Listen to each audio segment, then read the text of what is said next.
The views and opinions of this broadcast do not reflect the views and opinions of Radio Global, Who Knew Productions, JSA Media, and its affiliates. Enjoy the show.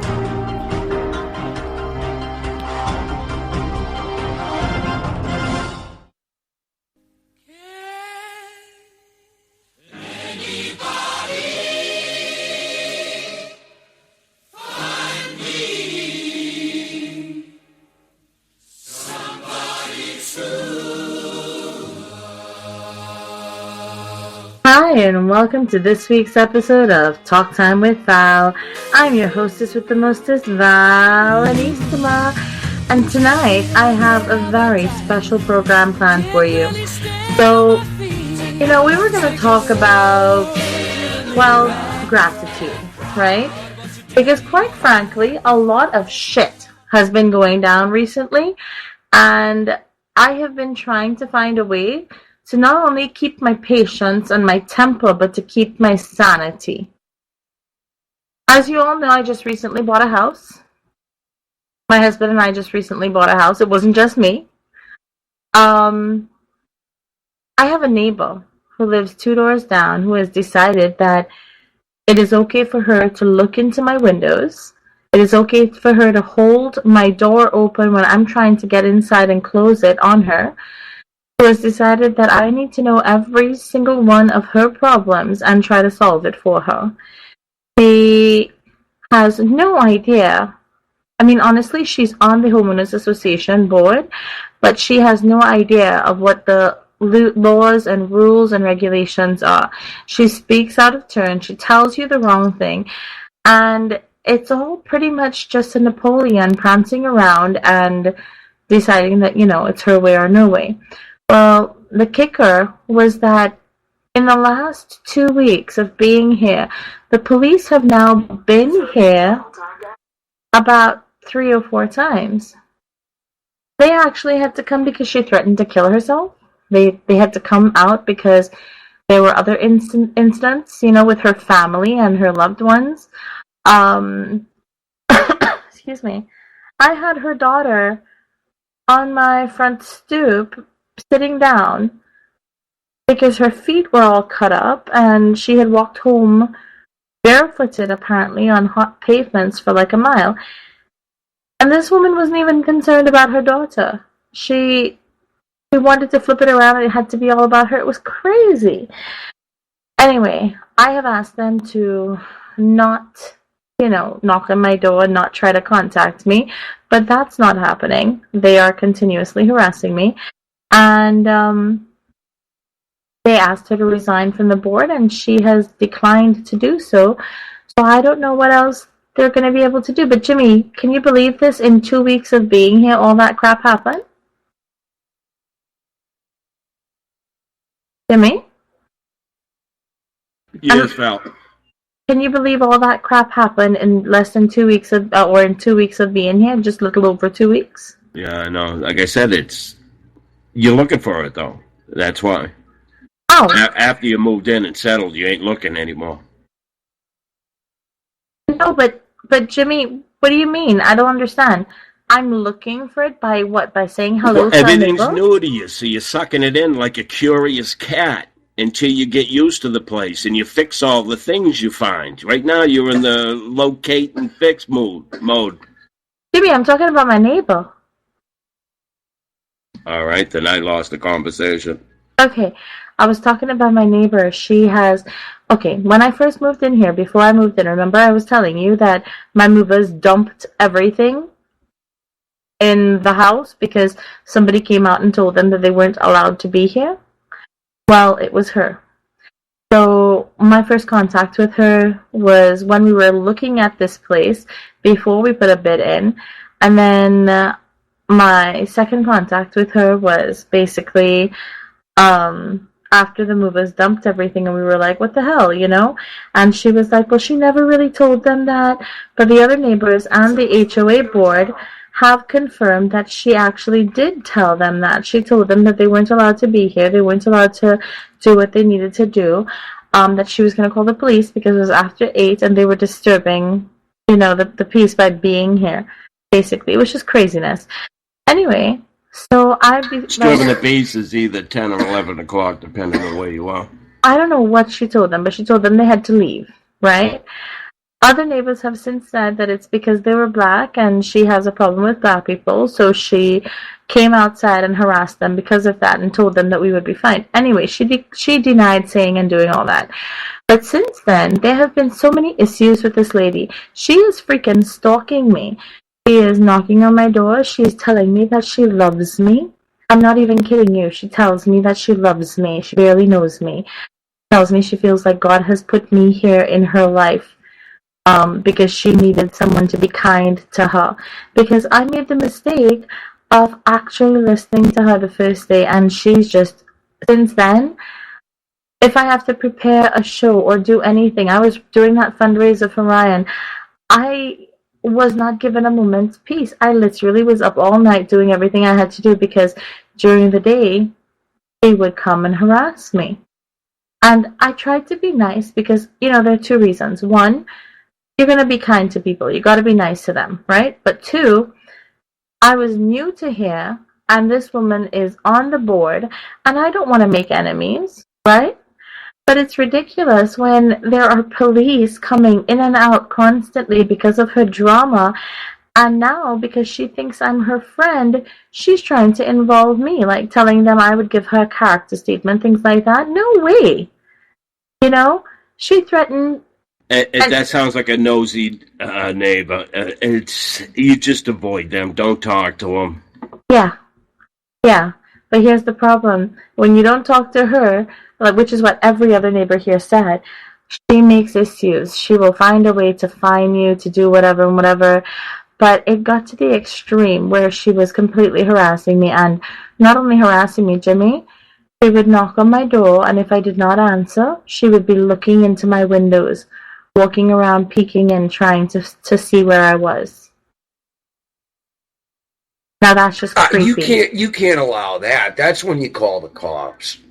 I spoke to the police, and they said that every time I see her around my property to call them, because they've had multiple complaints about her before. She's a nuisance neighbor.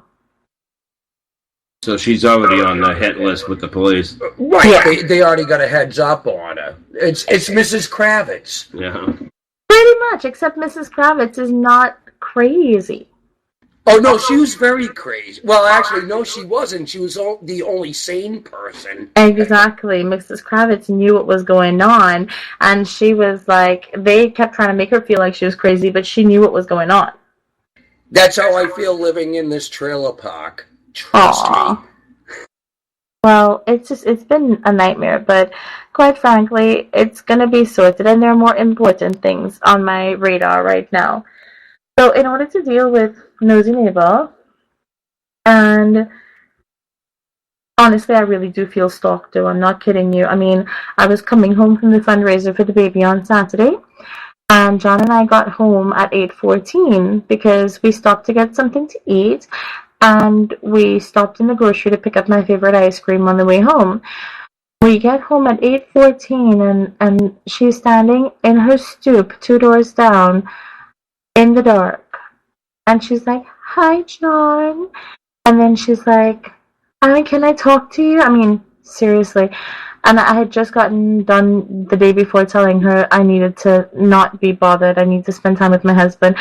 I could be cooking food, and she won't let me go inside. She will try to block me from going inside to check my pot. Okay? John comes home from work, and she thinks that's her cue to ask me to come outside because she's having some major meltdown or breakdown or whatever. And I've done it. I've gone outside and consoled her and talked to her and tried to help her. But that's what I mean. You tell her as least as possible. Don't let her get into your personal life. Oh, no. She's not into my personal life at all. I'm not stupid. But the crazy thing is that she took that as an invitation to mean that I'm her best friend. She's calling herself my mother. I have an awesome mother. My mother is amazing. This woman is not my mother, Sounds like she's got no friends. She doesn't, and she knows that. And I've told her, I told her bluntly, straight out, listen, the reason you have no friends is because you chuck your nose in other people's business, and you never have a kind word to say about anybody. Plus, you assume things, you make an ass of yourself, and then you run around spreading stories that are not true. And then you take no responsibility for it because you're never wrong about anything. Now, if I told you that, are you going to think I'm your friend? Seriously. If I tell you, listen, this bullshit needs to stop, you need to stop harassing me. The world does not revolve around you. I have things going on in my life and things to do. Please stop bothering me. Are you going to keep knocking on my door or keep waylaying me and pouncing on me? No, at a certain point, you've banged your head against a wall enough times. You figure out the fact that it's time to go away. Yeah, well, she hasn't. And she's the victim. In fact, when I came home on Saturday, on Friday, she had an incident where she was overwrought and distraught, and she came outside, and I was actually praying for Ryan, and I was crying, I'll admit that. I was sitting outside there. She walks up to me, and she just starts in about her problems, and I very gently said to her after she was done, Cheryl, did you notice that I was crying or that I was praying? My head was bowed, my hands were clasped, and I was praying. She said, well, you looked a little bit off. And then, I'm like, well, I'm trying to pray right now. I'm sorry you're going through what you're going through, but I need some time for myself. I'm not feeling well. She walked off. I started praying again. Within 30 seconds, she was back, yelling about how nobody's there for her, nobody cares about her, nobody wants to be there for her, and she might as well end it all, she might as well kill herself. And I said to her, seriously? We're trying to save a baby from dying. Life is precious and you're threatening to kill yourself. And she turns around and she says to me, well, he's in God's hands, and babies like that don't survive anyway. But who's going to pray for me? Who's going to be there for me? And she started on her problems again. Well, I yelled at her and I said, you know what? The world does not revolve around you. How dare you say that? I am busy. I don't want to talk to you. You are disturbing me. And quite frankly, are you so egotistical that you think that everything is about you all the time? You have no compassion, no consideration, no manners. Well, you said about praying to God, you know what I mean? It's like you pray to God that she would just shut up and go away. Well, she wasn't, and so she threatened to kill herself and stormed into her house. And, of course, somebody's threatening to kill themselves, and they're that distraught and hysterical, you have to call the police, right? Yeah, resources diverted from places where they actually needed to be used. Yeah, right. I understand. Right. So I called the police. They came out. They banged on her door for 20 minutes. I'm telling you, I sat there, and instead of praying for Ryan like I should have been, I sat there on my front stoop with the rain coming down, trembling, terrified that this woman had killed herself, because for 20 minutes the police officers banged on her door and she did not answer. She never answered them. What she did was she called my phone, which she had been doing continuously, by the way, while she was at work anyway. She called my phone and she was hysterical. I had no idea what she was saying, and the officer was like, is that her? And I said, yeah. And they took the phone and they tried to talk to her, and she said she's okay, she's not going to kill herself, etc., etc. And so anyway, that was the end of that on Friday. Friday night, I'm trying to calm myself. This just happened to you this week? Yeah. Really? Yeah. Wow. Oh, you have no idea. Wow, that is pretty fucking heavy. That is friggin' heavy. That's not even the half of it, Paul. Seriously, it's not even the half of it. So that's Friday. Friday night, I had a migraine. I was throwing up. I was not feeling good. Waiting for John to get home. John had gotten off work at 4, but he had to run down to South County to pick up his phone that he had left in his friend's car because the truck was at the mechanic and his friend had dropped him at the mechanic. So he ran down to South County. He had picked up his truck. He'd run down to South County, picked up the phone. It was raining. It was pretty dismal, so there was backed up traffic. And then he had to go to O'Fallon to pick up a basket that was donated by Sugar Fire Smokehouse for Ryan's fundraiser. So after that, he's heading home. He had to pick up something for us to eat because I was in, he called me and I told him, I didn't tell him everything that was going on. I just told him I wasn't feeling well. He walks in the door and I just burst into tears and he's holding me and he's like, you need to eat something. You need to forget her. She calls on the phone and he tells her that I can't talk to her, that I'm unavailable. She calls back 4 more times. This was after she had threatened to kill herself just a couple hours earlier. So, all right, you would think that's enough. The next morning, I woke up about 7:30. I was getting my baskets and stuff organized. John had gone to work. He was coming home to pick me up at 10:10. At about 10 o'clock, her daughter's knocking on my door to find out if I need help with anything. I'm like, I'm heading out the door right now. Please, leave me alone. I head out. I come back that night and it's 8:14 p.m. She is waiting in the dark on her doorstep with her door closed behind her, waiting for me. She's like, I just need to talk to you for 5 minutes. I know you're mad at me, but I really need to talk to you. And we had a good day. We had raised a good amount of money. Everybody had fun, and Ryan was in a good place. We were feeling good. So, okay, I said, all right, Shara. I said, look, we just came home. We want to celebrate, but I can give you 5 minutes. I went inside and put my groceries down and came back outside to talk to her. You know what time I got into my house that night? 9:47. That early, huh? No, well, only because I told her at that point, she started in about how this has never happened. The police had told me that this happens quite often and I needed to not have anything to do with her because she's, unstable, and she's seeking attention. So I told her straight up, that's what was going on. She said she went and talked to the police captain at Bridgeton Police and that the police captain told her that, he was aware of her situation, etc., and that he would be paying me a visit on Sunday morning, a personal visit, to explain to me that she is an upstanding citizen and she does not do this. This is not her MO. This is not what she does. It's all her daughter. It's not her. I said to her, Cheryl, it's you. It's you. That's what I've seen. It's you who's been so selfish. It's you who, you've never asked me, hey, did you get your water heater fixed? Did you get your stuff moved in? You're not even concerned when I'm trying to do stuff. You're always interrupting me. I have just moved in here, and within the 14 days I've moved in here, I've spent every single one of them trapped outside with you at times, and you won't let me go.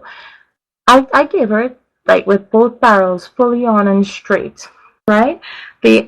I told her, at the end of that conversation, I literally got up to go inside. And she's like, well, I guess you don't want to be my friend. Nobody ever wants to be there for me. Nobody wants to be there for me. I can't do anything. I have nothing to live for. And I said, that's bullshit. And that emotional blackmail is not going to work on me.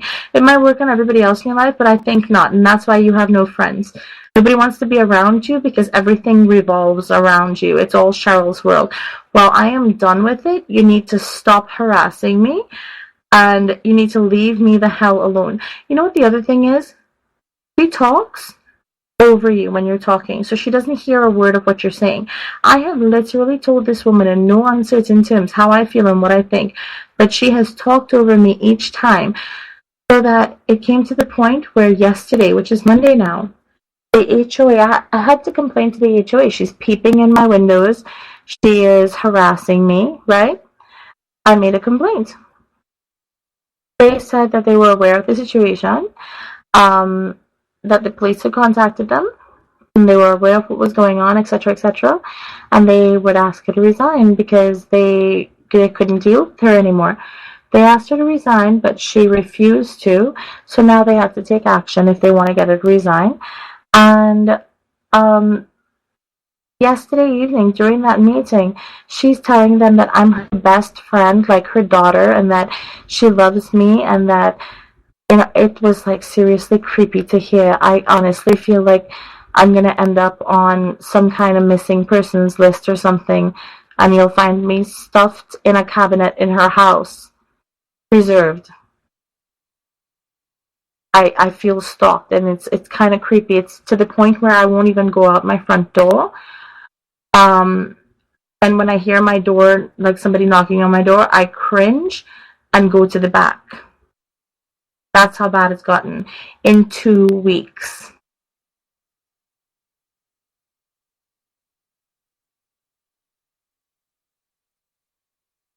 So, there's crazy neighbor, and then there is, oh my god, she's going to preserve me in formaldehyde and stuff me in her closet neighbor. And that's where we're at. So with all that stress going on for the past 2 weeks, and being concerned over Ryan and jumping every time I see a shadow in front of my window because she's been peeping into my windows, I have pretty much not been able to sleep. Ali can attest to that. I'm up at all kinds of weird hours. And it's pretty nuts. It's pretty crazy. So, yeah. It's like, what are you supposed to do, you know? John said that he wishes she would come over and interrupt while he was here.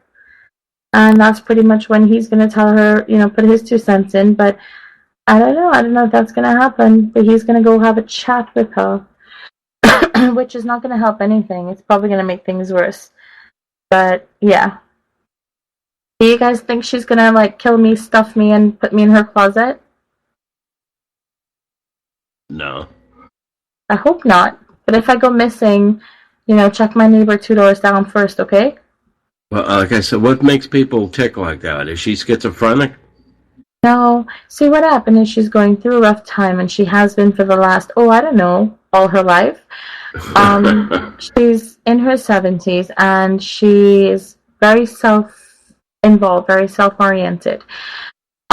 She'll call and tell you she's very worried about her daughter. Can you please call her daughter, make sure she's okay, because the daughter won't answer the phone. So I said, okay, no problem, I'll call, because she was hysterical. I called her daughter, and it unfolded, and I told her, hey, your daughter's okay, she's right here, because she was just walking up the hill, she didn't have a phone with her, that's why she didn't answer you. And all of a sudden, it wasn't about the daughter anymore. Even though the daughter's feet were bleeding, she was all concerned about herself, and it became about her. She got hysterical, and now she needed to go to the hospital. We were telling her, your daughter just came back from the hospital. She had a seizure. She didn't care. Her literal next words were, she refused to believe it. She called her a liar. She's screaming on the phone. And then when the other neighbor came out and said, hey, no, I saw her leaving on the stretcher, this is what was going on, she paused and she's like, oh, well, that means the dog has been in there. Well, she said the dog's name, but she's like, oh, that means the dog has been in there all day. You know, she couldn't even be bothered to take her out. Well, she was at the hospital, you crazy person. You know, she couldn't take the dog out because she was at the hospital being treated for a seizure. So what has she got, Alzheimer's? No, she doesn't. She is just that selfish. It literally is all about her. Jimmy, did you not hear me say that this crazy woman saw me praying, interrupted me 3 times, and then when I told her, listen, I'm praying for a baby, and she was aware of the situation and everything, and I pointed out that I had tears streaming down my face. Who has to point that out to somebody who's standing 2 feet away from you? When I pointed that out and told her I was praying for a baby, her response was, well, who's going to pray for her?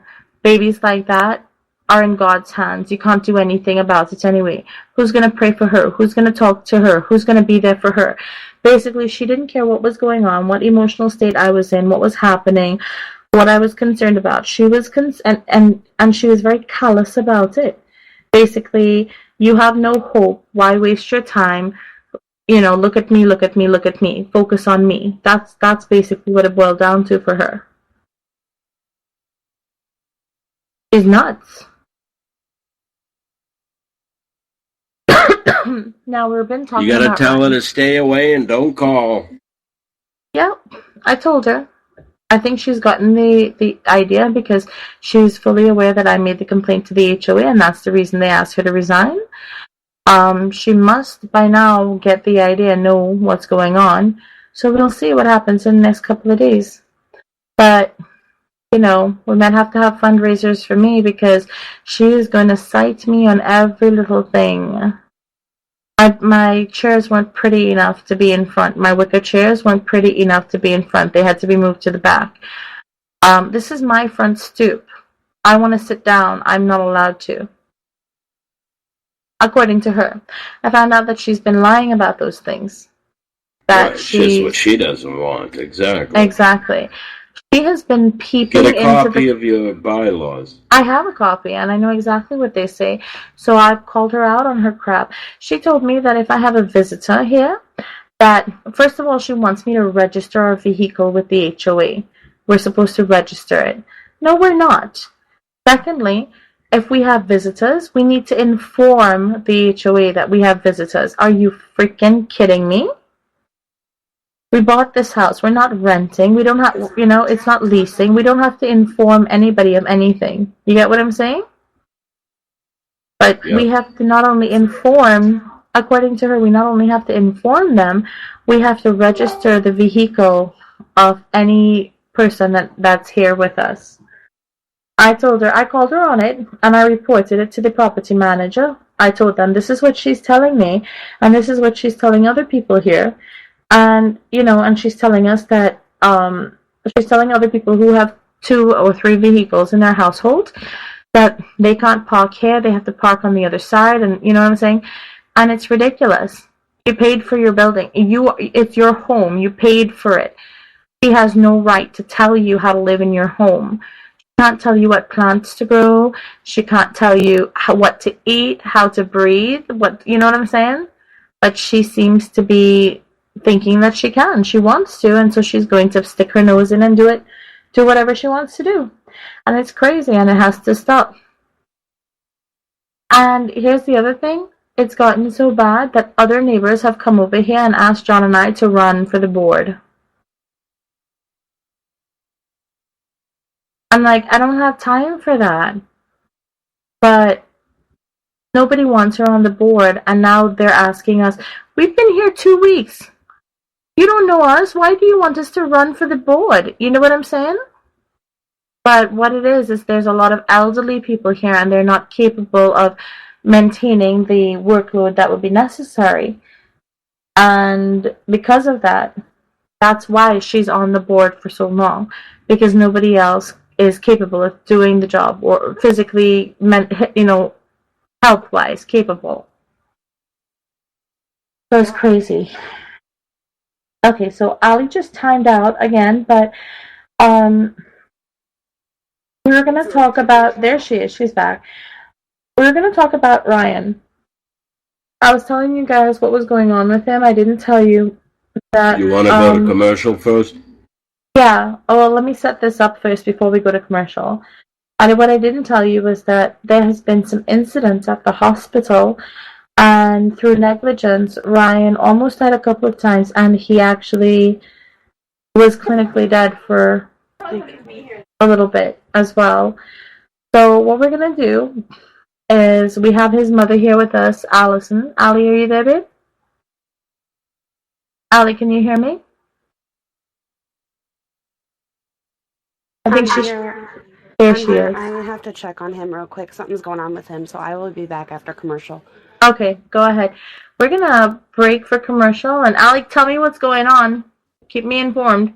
We're going to break for commercial, and we will hear more from Allie about the trials and tribulations that's been going on. Honestly, I don't know what to do about it. The hospital there's been some really severe cases of negligence, and she will explain what has gone on, what has happened.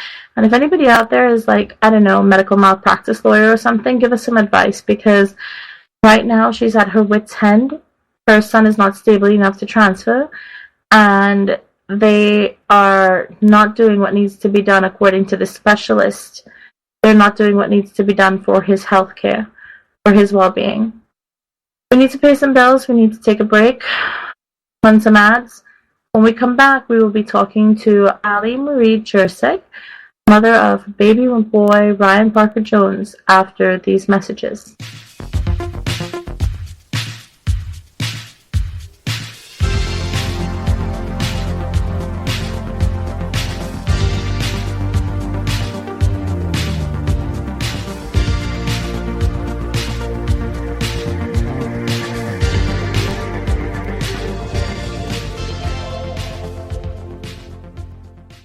Are you hangry?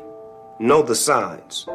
Uncontrollable yelling. Why aren't you egg rolls? Hallucination. Sushi. Pants discomfort. I hate you, pants.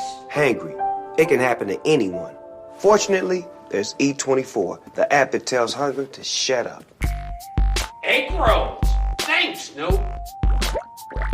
E24. In my medical opinion, it's the best way to order food online, baby. Hey everyone, as you all know, summer is now here and everyone wants sexy summer skin.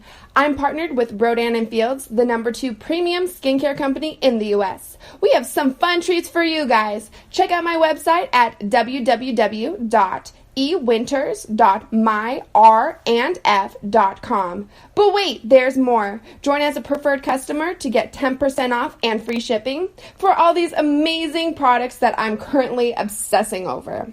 Or email me for a free mini facial or free consultation at ewintersrf@gmail.com to get your sexy summer glow. Hey everyone, I want to tell you all about an amazing salon. Joyce's, located at 132 Ferry Street in Everett, Massachusetts. Joyce's specializes in the latest techniques in coloring, styling, cutting, and beach waves. Joyce's features Sukesha all-natural nutrient products and organic color. Joyce's full-service spa and salon, located at 132 Ferry Street, Everett, Massachusetts. 617-387-6688. Specializing in you.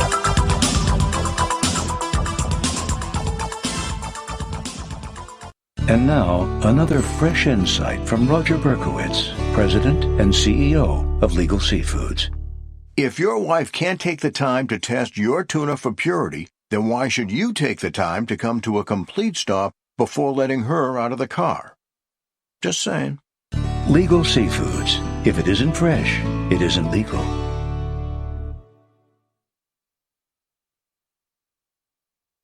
Hi, my name is Amrita Ratnarayan, aka Valanissima. Amrita means ambrosia or nectar of the gods. Valanissima means keeper of divine knowledge. Join me every Thursday night at 10 p.m. Eastern for a night talk with Joe Rocks, exclusively on TuneIn Satellite on Armed Radio Global Network, where we will discuss food, culinary art, baking, cooking, food preparation and presentation, bringing you a little bit of the divine knowledge so you can create your own nectar of the gods.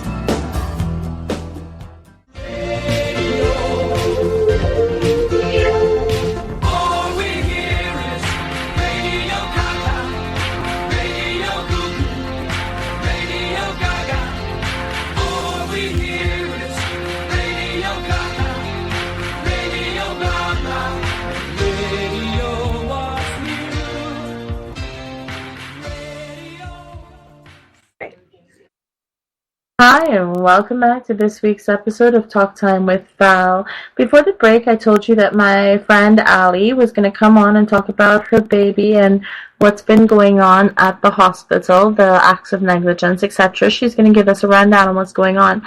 The thing is, something happened with him, so she had to run back in to check on him, and obviously she can't sit there and talk about everything that they're doing wrong right in front of them. So she is going to head back out right now so that she can talk to me and talk to us and tell us about what's going on. But we're not saying that all of the staff is incompetent or anything like that. Children's Hospital is a fantastic facility. What we're saying is they're human. See, they're propped up because they're Children's Hospital, and everybody feels sorry because it's children. You pull at heartstrings. Doesn't make them the best doctors, although they supposedly hire the best. Right.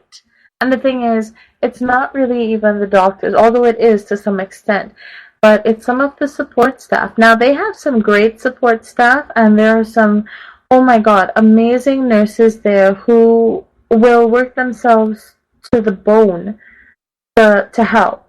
But then there are others who have become so, I guess, immune to everything that they think that, they think they know better. They feel superior. So at that point, if you're a parent, and let me just tell you one thing. If you are a parent and you're sitting in that room, you learn every single damn machine that's plugged into your child.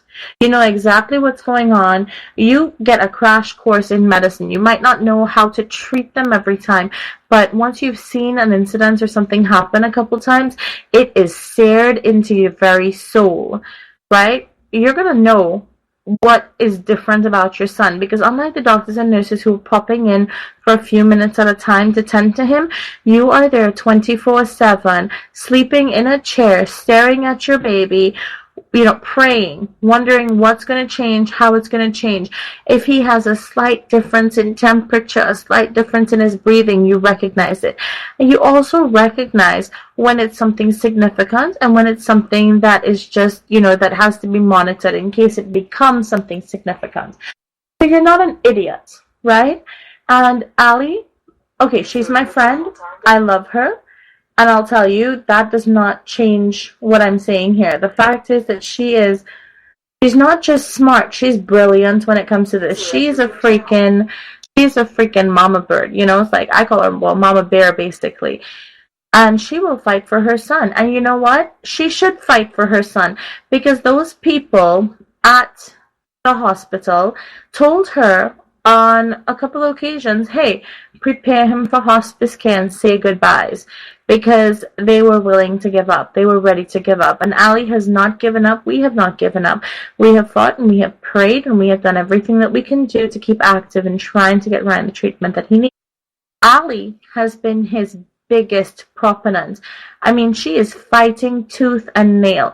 She has gone to specialists. She has done all the research. She's contacted different people. And right now, Ryan needs to be moved to Wisconsin in order to get the care that he needs. I think she's back now. I'm not sure. Ali, are you there? I know her signal dropped a couple times, and okay, so she's not back yet.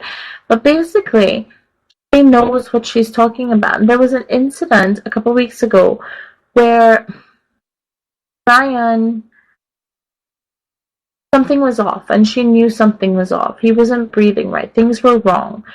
She went and she asked them to check on him. And it took them, I believe it took them about half an hour to get to the room, because they were just like, okay, all right, well, we already checked on him. We don't need to check right now. But you know what? They did. They needed to check, and they didn't check. And when they finally came in and checked on him, within 30 seconds, everybody was moving like a frickin', fire in their pants. They were running around. They had him down to a clean room where he was isolated. Everybody had to scrub to get in. He couldn't breathe. And basically, they wouldn't listen to her. And then, if they had come in a few minutes earlier, they would have found him. Right after that, they told her prepare for hospice, prepare to say goodbye. It was ridiculous. It's crazy. So I think we have Ali on here right now. Ali, can you hear me?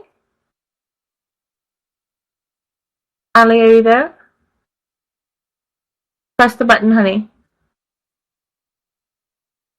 I just heard myself echoing, so I know she could hear me. She was at a place where she could hear me. I'm not sure if she's unable to answer right now. But we're gonna wait for her. Technical difficulties. Yep, we're having a little bit of technical difficulties. We're gonna wait for her to respond, and she's gonna give us some updates on the baby. Meanwhile, while we're waiting for her to respond and for the updates, here's what's going on. Here's the latest on baby Ryan. So we had that fundraiser on Saturday, right? I'd like to thank Granny, which is Ms. Donna Bears, for helping me get that organized, and the good people at Lucky's. Lucky's Restaurant and Lounge in St. Peter's for donating their facility and their services for us to run that auction. It was a great time. We had some great baskets. I even won a basket. It was crazy. I won a Sugar Fries basket, Jimmy. John was so freaking happy about that because he loves his barbecue, you know? Yeah. And we're having another fundraiser for him, and this one's being hosted by Ali's mom, Lisa. Okay. And so here's what this one is, right? Here's an update for everyone who's been following Ryan's story and who's interested in the fundraiser.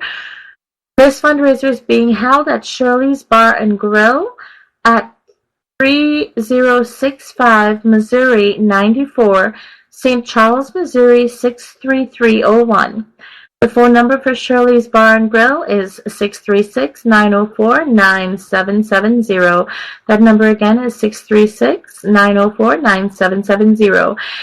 The fundraiser is being held on Saturday, October 8th, 2016, from 12 noon till 9 p.m. There will be a 50-50, some raffles, a silent auction, food, and music. So Ali's messaging me. She's saying something is wrong. She can't hear me. I'm going to tell her you're logged off. So let's see if she's actually in the lobby. Oh, okay. Yeah, she has her mic muted. Hello? Connecting me, but now I can't hear you, and you couldn't hear me when I was talking to you. Okay, so you're back in my room, and if you look at it, you will see that you have a muted speaker button. I unmuted that. Nope, it's muted still. You gotta tap it again. There you go. You can hear me now. Yeah, no, I can't hear you. Hi. I can't hear you on there. I can hear you on the phone. I can hear her. I hung up. There you go. You can hear her I now. hung up. Okay, Sorry. that's all right. I'm jumping in and out of Wi-Fi and everything being at the hospital, so I apologize. You're okay. I was just giving them a rundown on the next benefit that's coming up on October 8th, 2016 at Shirley's Bar and Grill. And here's what we got. We got some wonderful donations for the raffle and for the auction. We're going to be selling raffle tickets prior to the fundraiser, so if you're interested, you can contact Lisa Crocker on Facebook and get those tickets. It's going to be 6 tickets for $5 or 30 for $20. And a few items so far for the auction and for the fundraiser. Larry Edwards of Edwards Carpet Cleaning has donated a $100 gift card for carpet cleaning. 6 lipo laser sessions valued at $750. 6 laser hair removal sessions valued at $900. 6-week weight loss program valued at $811. A Wolfgang Puck cookware valued at over $300. A 32-inch Sanyo LED television. A variety of gift cards for restaurants.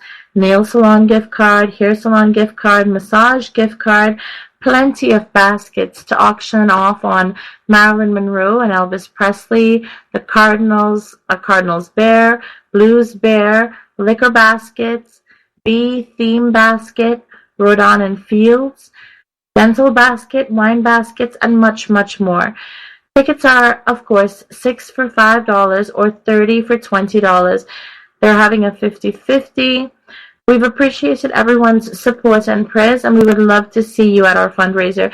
If anyone has any questions, please feel free to ask them on my Balanista Armed Radio page or contact Lisa Crocker, and she's tagged in that post.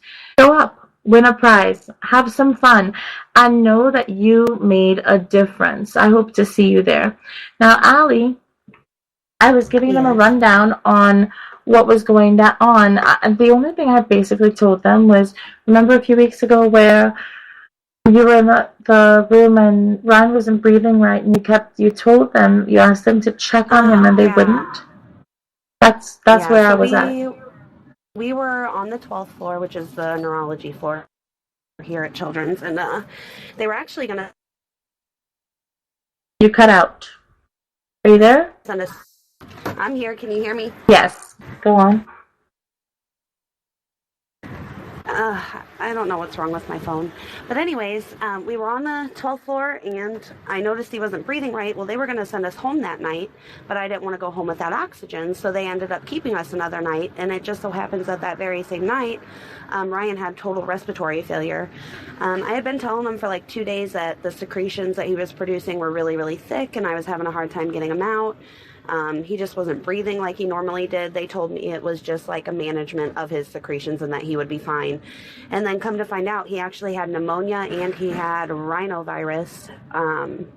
And he was like probably in his 3rd or 4th day of that. And that's what caused his respiratory failure. And they have had no clue. They transferred us down to the ICU, and then a whole nother set of problems started. Yeah, it's been crazy. It's been really, really crazy. We've been here now for 6 weeks. Run through the problems, honey. Like, seriously, vent. Because it is insane. It's insane that they're going to send a baby home who is having issues breathing, and they didn't even check him, and he has pneumonia, and he has rhinovirus, and oh my God, he was intubated, and he couldn't be held, and he couldn't move, but he's looking up at you, and he's trying to laugh, and he was just squeezing my fingers so hard and trying to laugh, and then he would realize he was in pain, and he would try to cry, but he couldn't say a word.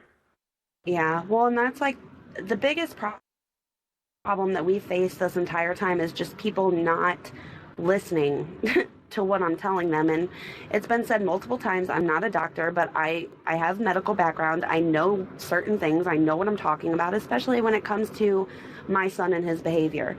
So we end up in the ICU. They had to put a tube down his throat because they couldn't get him stable any other way. He was on the breathing tube for 2 weeks. They tried to extubate on Friday.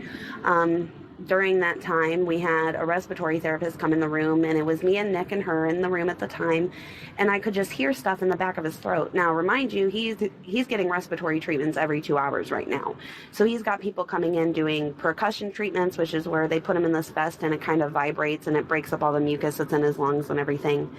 And they have like suctioning and cough assist that they're doing. Well, I'm standing next to him, and I'm looking at him. Hold on, you're talking too fast. Sorry. He's not getting like an actual breath in, and I can hear all of this stuff in his throat, and I'm telling her, hey, like something's stuck in there. And at the time, his oxygen was dropping. So she's telling me, oh, well, I need to get this mask back on him. Well, at that point in time, you know, he's on BiPAP, so he has this full face mask on.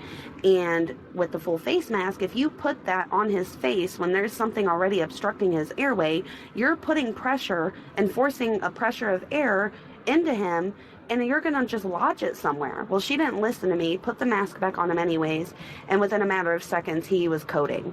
So his heart rate dropped to like the 50s, his oxygen dropped to the 30s, his respiratory rate was extremely low, and she caused him to code because of that reason. So the doctors had to rush in, get whatever was lodged in there so he could have an airway clearance. And then they did all that. So Friday, after taking the tube out, he had a really, really rough night. His heart rate was elevated, his respiratory rate was elevated. They wanted to give him a little bit more time to kind of recoup from that. I have a helicopter coming in above me, so if you have a hard time hearing me, I apologize. No, we can hear you clearly. You're fine. Anyways, so Saturday comes, and that baby, he was happy. They had the BiPAP on. He was triggering his breaths. He wasn't on a whole lot of support. His belly movements, as far as his breathing, looked better. He was just doing phenomenally, like better than we even anticipated that he'd be doing. So Sunday rolls around, and we're in the room. They introduced his feeds that morning because he was doing so well. And then we have another respiratory lady that comes in. Well, we're standing there with him, and I'm looking at him, and his eyes are just, he's staring off into space. They look glazy. He wasn't making eye contact with me. He was just not coherent, and I could tell something was wrong. I'm looking at his belly and his belly breathing, like he wasn't breathing as much as he should have been. And the whole time I'm telling her this, and she's like, no, we just have a bad reading on his pulse ox, which is the little, it goes around his toe. It's like tape, and it has that sensor on it. Right. And I'm telling her, I said, no, he's got these tabs on his chest that are giving you his heart rate and his respiratory rate, and those are dropping drastically too. So for a good minute and a half, I'm standing there. I'm like, Ryan, what is wrong? You know, just trying to get her to understand. I'm looking at him. You're not paying attention to his face. You're not assessing him. The whole time you're standing there messing with his toe, and his numbers are just dropping and dropping and dropping. So finally, I'm standing outside the room, and I said, somebody needs to get in here and help my kid. Like, this respiratory therapist is not doing anything. His eyes are rolling back in his head. She's messing with his foot, and it has nothing to do with the lead on his toe. And then I look back in the room, and I'm looking at Ryan in his belly, and I'm like, Nick, is he breathing? And he's like, no, he's not. So at that point, I start screaming. I'm like, are you kidding me? Like, I'm telling you, it's nothing to do with the technology. It's nothing to do with what's on his foot. And if you would have been assessing him instead of so worried about what you thought it was, he wouldn't have stopped breathing. So 3 doctors come rushing in, nurse practitioners, nurses, and I mean, at that point, he was pale, he was turning colors, he wasn't breathing at all. It took them a good 10 minutes to really get him back and get him stable. And after that, it was just a complete failure. We ended up re-intubating him, putting the tube back in his throat at midnight on Sunday. Well, I guess it would have been Monday, but you know what I mean. So yeah, it's just been nothing but issues and problems. And not to mention, I know earlier I was kind of listening in and out between what I was trying to do, but you had brought up the Wisconsin issue. There's a pulmonologist there. Her name is Dr. Schroth, and she specializes in SMA. Spinal muscular I've been atrophy. trying to get them to call her for right, and I've been trying to get them here to call her for 2 weeks, and they absolutely refused to do it.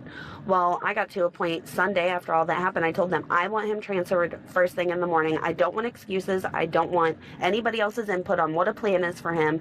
You guys have done nothing but fail my son this entire time, and I don't want him in your care anymore. So they finally made a phone call to her, and she told them what settings he needed to be on. She told them what to do as far as his nutrition. She told them what to do as far as changing settings for his cough assist. And ever since he's been re-intubated and on her settings, he's been doing phenomenal. He's breathing better. He's not working as hard. It's just a complete change. And here's the bullshit about it. He could have been doing that a month ago. Right. But they refused to make a phone call for a consult. Right. Yep.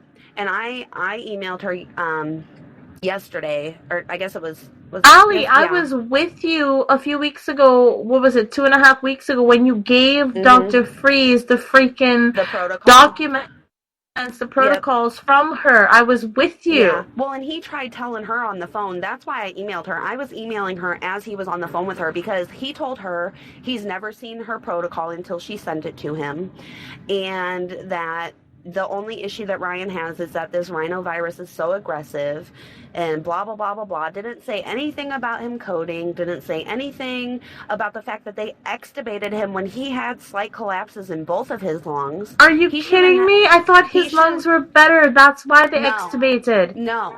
So what it was they turned all of his vent settings while he was on the tube down, and they had them down at the lowest settings for 9 hours before they extubated. But the thing is, with Ryan already being weak, his lungs should have been completely and totally clear, and it states that in the protocol there can be no atelectasis in his lungs whatsoever.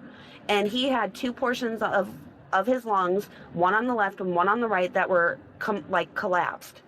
And they still extubated him. Dr. Freeze said he had never seen the protocol? Right. So what? He was just bullshitting us when he took it, and he said he was gonna look over it and go through it? Right. Well, the only thing he said to me after he got it was, "Thank you so much. This was very helpful." Yeah. And he tried I know. I me was that there. he I heard him. Yeah. He was trying to tell me that he followed her protocol to a T. No, you didn't. Because his settings on his vent right now are completely different from any of the settings that they had him on. And right now, being on the settings that she recommended to him,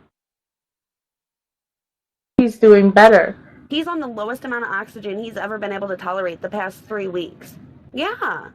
So it's just, it's been it's been pure hell to say the least, but I'm just thankful that somebody finally talked to somebody who actually knows how to manage these kids' care. I had a respiratory therapist in the room with me earlier, and I was talking to her. We were actually sitting there looking at the protocol together, and she said everything in this protocol makes sense. She said, I don't think he was supported nearly enough from the beginning to the time of extubation. She said he wasn't. He needs much more support than he was given. And she said he worked way too hard for the 2.5 days that he didn't have the breathing tube, and that's why he crashed. Yeah, and if it took 10 minutes for them to get him back, seriously, we're fighting for him to have some type of quality of life later on. But with their screw-ups, they're gonna, with the PKU, there was cause for concern that later on there would be some mental brain damage. Exactly. And I brought up to them too, when he coded the last time, his arm was like vibrating, like shaking, like seizing. I told them, I said, yeah, and I mean, it's the only part of his body that I saw do that, but I asked them about it, and they told me that it's possible that he could have seized in only one extremity. Yeah, and it's just, there are it's seizures that because don't manifest physically. There are seizures that do not manifest physically. You could just be laying there catatonic and you're actually having a seizure. Yeah, and I told them, I said, these two instances, and the most screwed up thing about it is, on Friday when he coded, like when the respiratory therapist screwed up and did what she did, they allowed her back in his room the next day, and she was his therapist until 7 o'clock at night. Really? And they told me there was nothing that they could do about it. I said, I don't care. I said, I'll do his respiratory treatments myself. I said, she put his life in danger once. I said, you really think I'm going to allow somebody to do that again? You have to be out of your mind.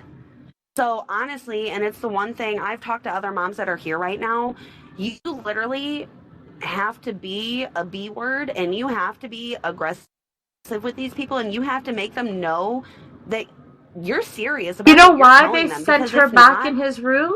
They sent her back in his room because they don't want to open the hospital up for a lawsuit. So if they didn't send her back... I'm talking about hospital policy. This is the bullshit they're pulling. They knew that if they didn't send her back, then they would be saying, yes, she made a mistake. Their way of saying, no, she didn't make a mistake, was to send her back. But the fact is, if she's more concerned about the fucking machines and not even looking at the baby's face... This was the one that put them... You're breaking up.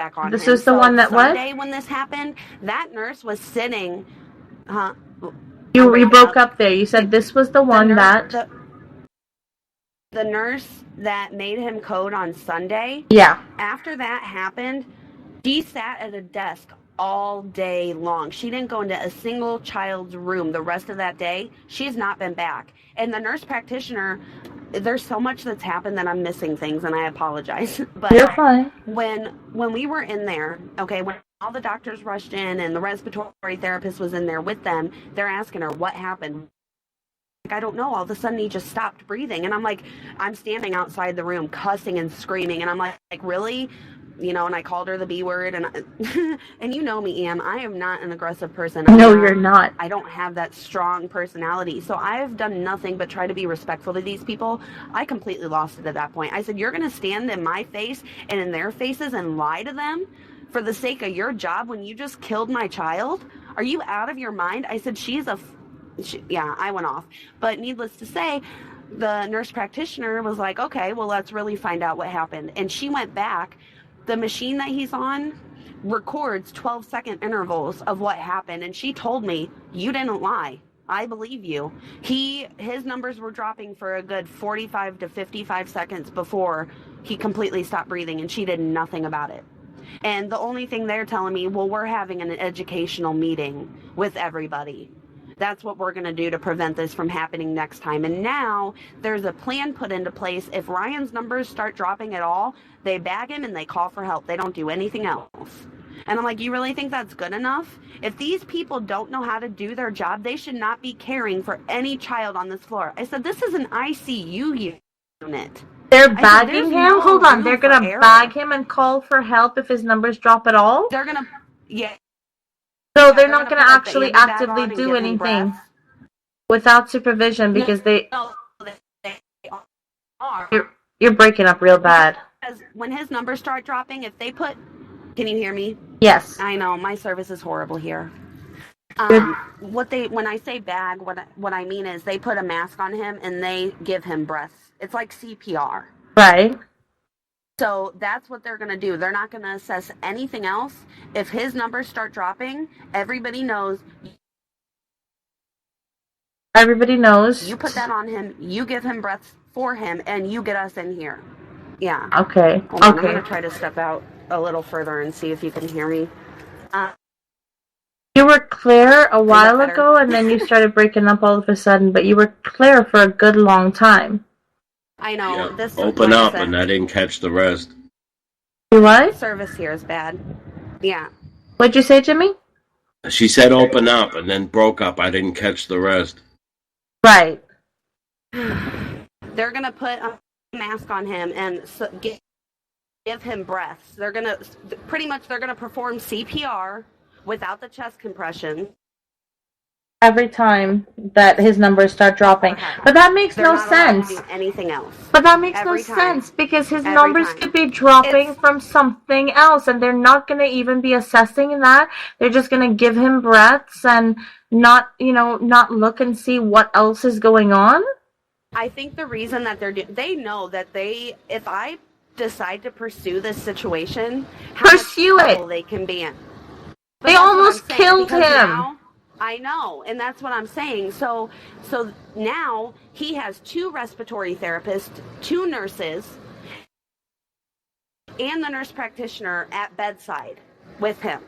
No, and it's bullshit that Dr. Freeze said that they never got the protocol in the first place either. I mean, they're fucking up in every single way. I know. And that's, I said, is your fucking medical license written in crayon? Are you that stupid? You told I Dr. don't Freeze that? understand how, yeah. And then I felt bad, of course, and I apologized, because it's not, I mean, in a way it's his fault, because he could have consulted her a long time ago. But the thing about, especially at Children's Hospital, all of these people are so academic, they don't see outside of their own brain. And that's the They don't bullshit see about outside of it. what they read. The fact is, Right, and this and is that's what I what I think said. happened. I think that because Children's is such a good hospital, and because they think they hire the best, that these They don't doctors want to have believe this they need help. exactly. They have this arrogant God complex Yep. where I And know that's what everything. I said. Yeah. I told him, I looked at all of them and I said, you know what? This isn't about pride. This isn't about ego. This is about my son's life. I said, and I said, my son will not be a lesson to anybody one more time in this hospital. I said, everything better be done right, and I will be bedside with him making sure it is. I said, if I say something's wrong with my kid, you better jump. I'm not doing it anymore. And they know I'm serious. I'm not. It's ridiculous. He should not have stopped breathing before something was done to help him. And they know it. Oh, they do. And they have the fact that- records. Oh yeah, and the fact that these respiratory therapists are still employed and still on this floor makes me sick. Because there are so many babies here right now. It takes one mistake. And if there's anything I know from my medical experience, you code once, all right, you know. It's going to be easier and easier to code. Right. Not even just that, but the more somebody codes, people don't understand how traumatic that is on your body. You have to completely resuscitate everything that your body. All of the organs have to be restarted. Yeah. Yes. And it does so much musculature damage Yes. on the organs. And that's the thing. He already has so much damage. He's not strong. And I honestly, watching them try to bring him back and how much of a hard time they had doing that, I didn't think he was going to come back after that. And that's what I told them. I said, I've seen people code. I've been in the room and resuscitated people and haven't been able to bring them back. I said, I know what's at risk here. I said, and if this happens one more time, my son is not going to make it through it. I said, and it shouldn't have happened the first time. I said, how are you guys going to sit here and claim that you're one of the best hospitals in the nation, but you staff people who don't know how to do their damn job? At this point, I know how to do their job better than they do. Well, that's what they pay the doctors the top That's salaries. They ridiculous. pay the help. Shit. Well, these respiratory therapists, the one I had up on the 12th floor, she was telling me she makes like $22 an hour. Yeah. You know? And it's just, it's That the ain't point much. My child's, it's not, but at Nothing the end up of the here. day, They get like 60, whether 65 you're an hour. paid- It doesn't matter. It doesn't matter if you paid $12 or if you paid $100. The fact is, you went into that field Well, to you do pay something. less, you get more incompetent people. Right. Well, you know, you're right, Jimmy. Yeah, You're right. That's true. That's true. Yeah. Well, this is the thing that really messed me up about it, because they came in and they said, look, we cannot give you, because they have people in training, they have people who've only been here for a certain extended period of time, and what they try to do is break them up into groups with people who are more experienced so they can collaborate. So they told me, you know, we can't give you every seasoned person on this floor. We just can't do it because they have to be able to collaborate with people who aren't as experienced. And I said, okay, well, you giving me non-experienced people has caused my child's life to be in danger. Not because of his SMA, not because of his rhinovirus, not because of his pneumonia, but because he's getting improper care. I said, and I'll be damned if that's the one thing that's going to take my son from me when he has 20 other things stacked against him. It's just ridiculous. It's inexcusable. There's nothing that anybody could say that would make that okay, because it's just not. Freaking ridiculous. We actually have to take a break and break for commercials. It's going to be a short one because we're going to come back here with Ali and we're going to discuss some options. Callers, the number is 866-225-5401. 866-225-5401. If you want to call in and give some advice, go right ahead. Like I said, if you're a medical malpractice attorney or you know one, go ahead and call. Because at this point, I want to go down there and I want to hurt somebody. I really do. Is that bad? I do. Nope. I do. I just, we have to break for commercial. Let's go pay some bills and we'll be back after these messages.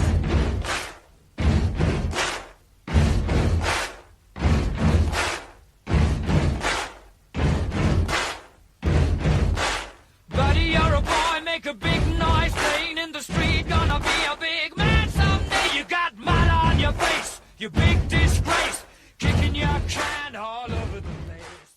Are you hangry? Know the signs. Uncontrollable yelling. Why aren't you egg rolls? Hallucination. Sushi. Pants discomfort. I hate you, pants. Hangry. It can happen to anyone. Fortunately, there's E24, the app that tells hunger to shut up. Egg rolls. Thanks, Snoop. E24. In my medical opinion, it's the best way to order food online, baby. Hey there, all you creepy people. This is Kevin Wayne from Portland, Oregon. You're listening to Armed Radio, home of the big guns.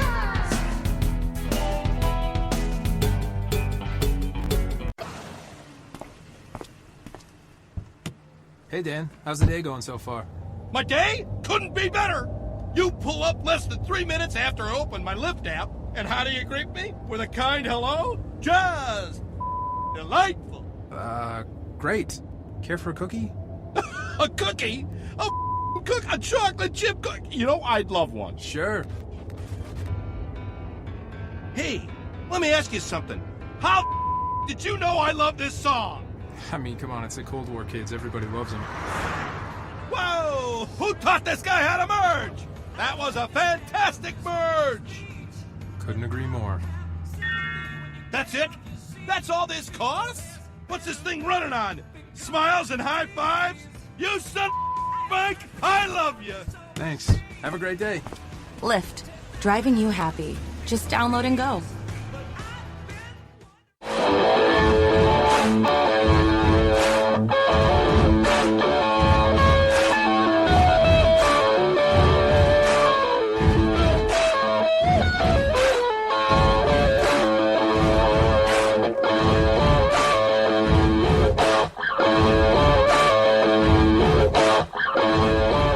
Hi, and welcome back to this week's episode of Talk Time with Val. I'm your hostess with the mostest, Val Anistema. And I have with me my good friend, Allie. Excuse me, Allie Marie Jersick. And we have been talking about the treatment and care for her infant son, baby boy, Ryan Parker Jones. He is currently at Children's Hospital, and they have mishandled his treatment to such an extent that he has coded it and several times now, and it was through pure negligence. It's mind-boggling, quite frankly. They pretty much put him in danger. Like you said, they weakened him. Yeah, they did. Yeah, because he's already weak, and that's a thing that I haven't addressed yet. Ryan is 3 weeks away from a life-changing treatment for him. And it's just, that's what makes the situation even more devastating, because once these children's nerves die, there's no regenerating that. And by forcing him to work so hard and putting him through so much trauma, they're actually making his disease progress quicker than it would if they didn't do all the things wrong that they've been doing.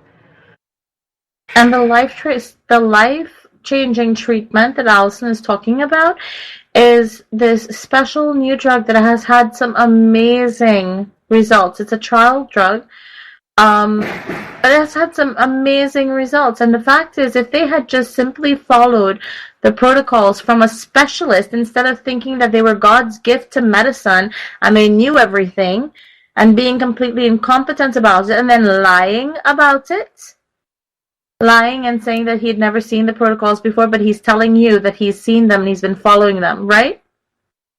But what kind of protocol they have when you go down there and say, hey, there's something wrong, and they ignore you? What the hell kind of protocol is that? I know. Well, that's, again, going back to the doctors that I've talked to that said in medical school, they've told us, listen to the parents. These parents know their children. You might know what's in a book, but you don't know these kids. And that speaks volumes to me because, you know, Ryan's been here for 6 weeks and people have gotten a chance to know him, but also the people that care for him change regularly. People that haven't known his situation and known what he's been going through here. And it's really just communication between these people that gives him a certain type of care too. So if things aren't communicated properly, if things aren't discussed properly, that all changes how he's cared for. I agree. I agree. You know what? It's so crazy, but a couple weeks ago I had a conversation with Charter. You know Charter Communications, Allie? Mm-hmm. And that's exactly what I said to them. I was like, if and this is so funny because it's not funny, haha funny, it's just weirdly, you know, creepy funny. I said, if this was a hospital, you guys would have killed people already because of your lack of communication. One division does not know what the other division is doing. You have multiple call centers in different locations. Nobody seems to ever take notes, make notes, or, you know, and I said to them, if this was a hospital, you would have killed your patients already. Yep. And that's the sad insane. thing, is I've had, like, people, it's been like, I try to give one reason why they should do something, and they try to give me 10 reasons why they shouldn't, right? Right. So Dr. Connolly, which is his neurologist, told me, I've seen Schroth's protocol, and she's not God like all these people seem to think she is. And, you know, other doctors telling me if her protocol really worked, it would be followed nationwide. And I'm looking at them and I'm telling them, the Cure SMA Foundation pays her to go to hospitals and treat doctors on how to properly care for these kids because it works. Because what she has devoted 20 plus years of her life to nothing but SMA children and their care. It blows me away that people can be so in their own head and so arrogant. Well, and egotistical. It's like, what is wrong with you? This isn't about you. This is about this child. And it's like, if you do that to my son, what are you doing to these other kids? You know, and like I said, I've had conversations with moms here that I've seen crying outside, and I go up to them and I'm like, are you okay? You know, and I've actually helped one mom. Her daughter is on the 8th floor, and she's telling them, that she thinks she's got like some muscle problems and she doesn't walk right and all this other stuff. Are you there, honey? The people I'm working with. No, wait, you cut out. We heard she thinks she has some muscle problems. She's not walking right. That's what we heard, and then you cut out. Are you there? We seem to be having some technical difficulties. There you go. Are you there? Yeah, I'm here. Okay. But anyways, I gave her the phone number to patient relations. She filed a complaint. Well, we missed everything that you said, honey. Oh. Yeah. Okay.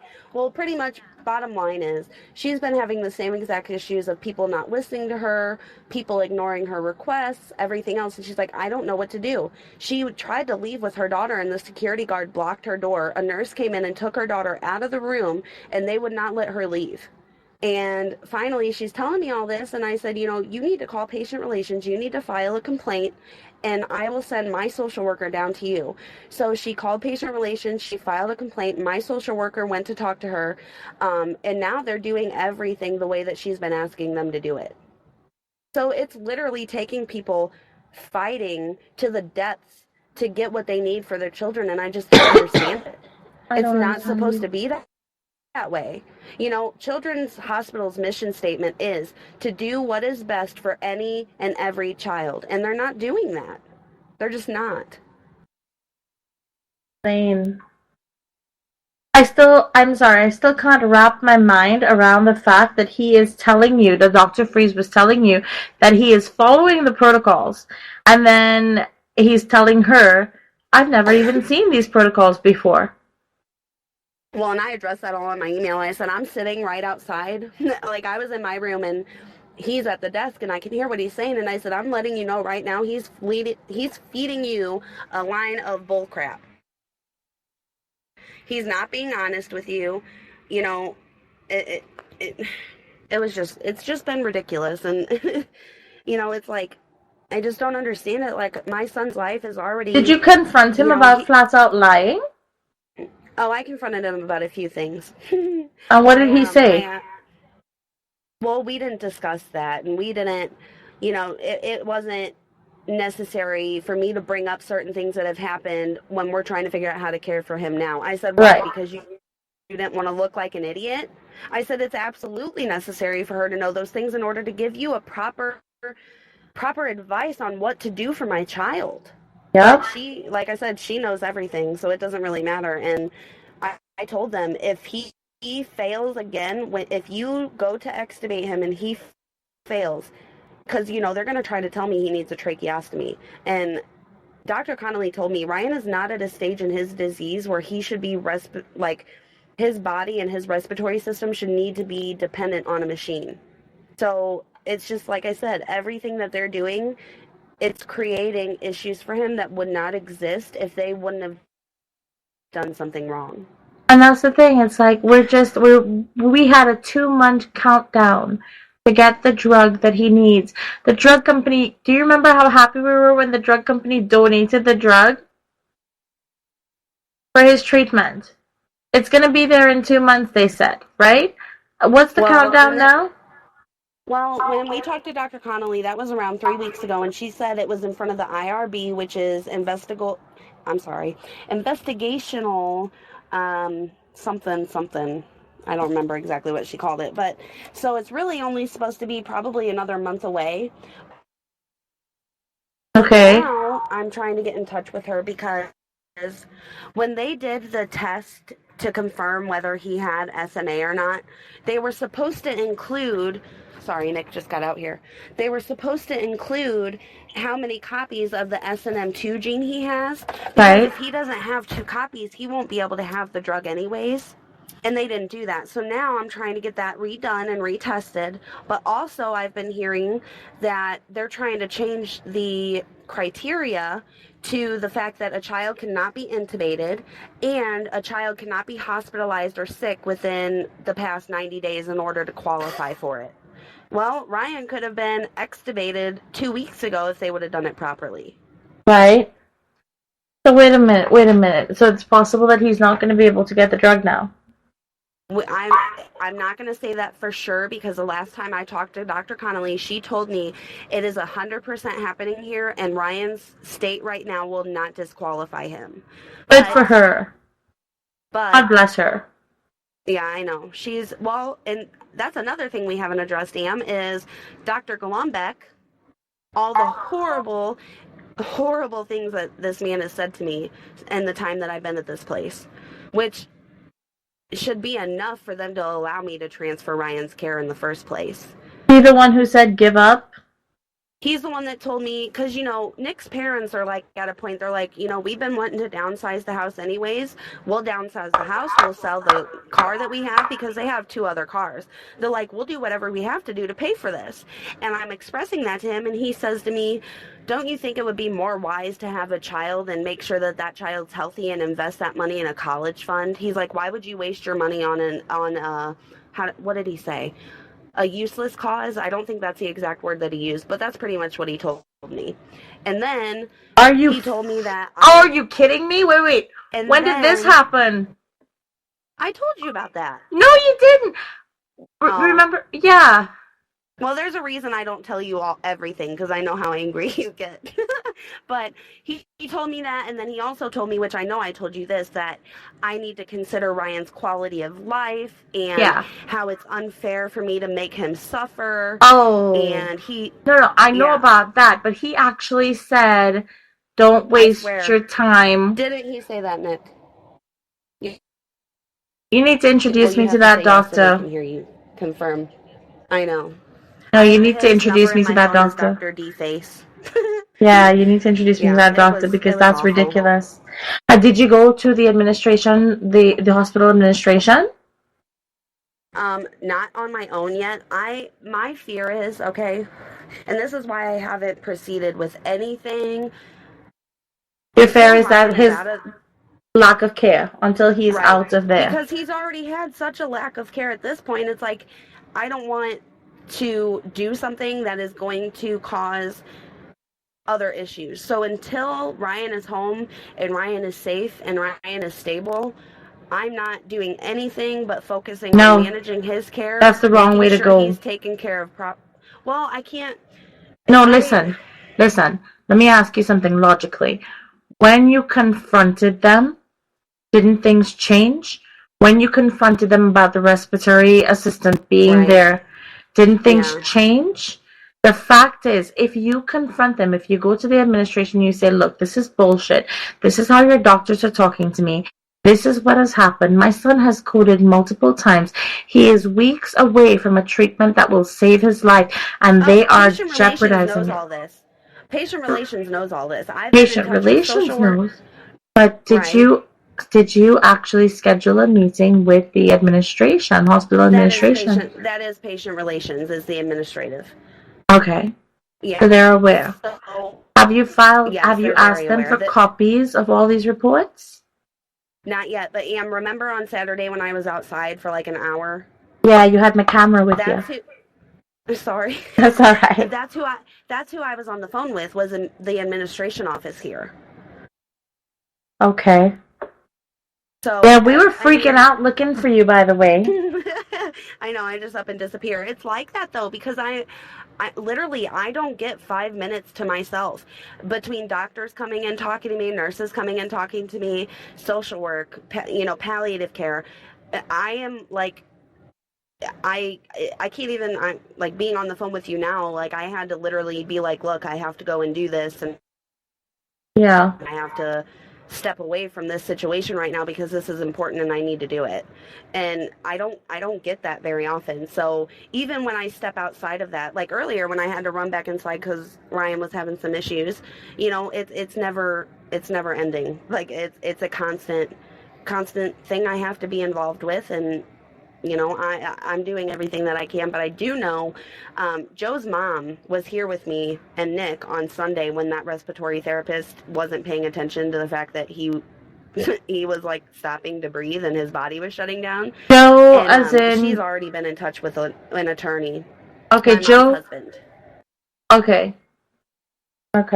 I was wondering, Yeah, she has already been in touch with an attorney about the entire situation. And like I said, I just don't want to put myself in a situation where I anger people and then Ryan is put on a back burner because of his it. care I suffers can't, because of right? it.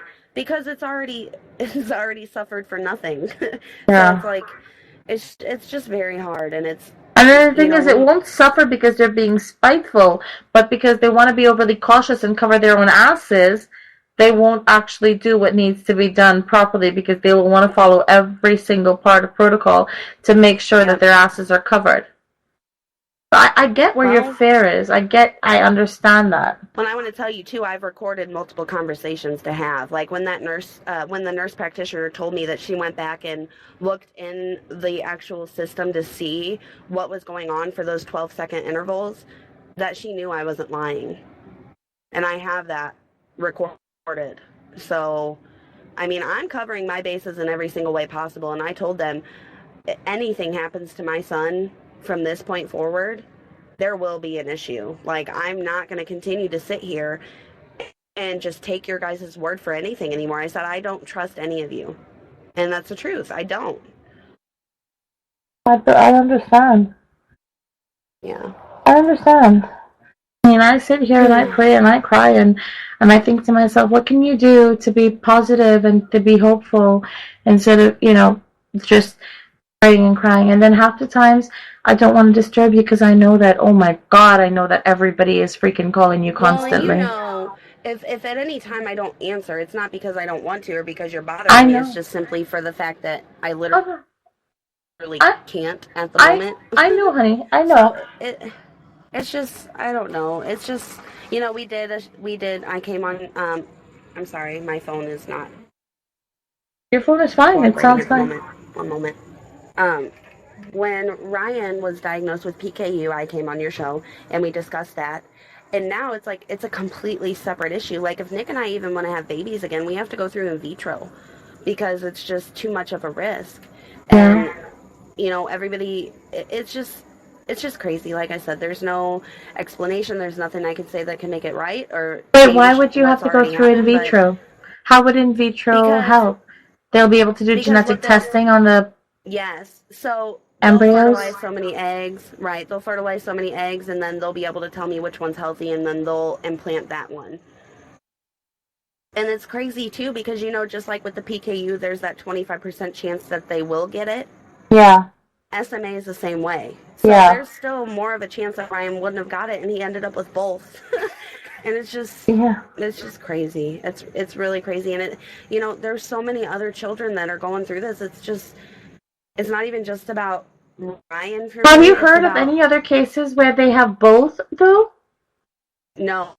Like, I don't think there's any. I've been doing research. I've been calling around. Nobody has ever seen PKU and SMA in the same child. Yeah. Ever. And that's the thing, too. I said, you guys are treating him like he's just a normal, healthy kid. He's not. He has dietary needs that if he doesn't meet causes brain damage, causes seizures, causes all sorts of things. And on top of that, he's got a degenerative disease that, his nerves are slowly dying off. Like, you cannot treat this like every other child you've treated. His situation is so complex, I don't even think you understand. And that's why I wanted a specialist contacted. You guys don't know how to care for him the way that he needs. You just don't. And it's not because you don't know how to be a doctor. It's just you don't know him and you don't know his disease well enough. That's the problem. Wow. So they're using Ryan as a learning curve. How much do you want to bet me that one of the doctors at How much do you want to bet me that one of the doctors at Children's Hospital is going to come out with a paper documenting Ryan's case, not listing his name, but talking about a child, they're going to use this as paper father because it's such a rare case. Yep. And, that's why I said,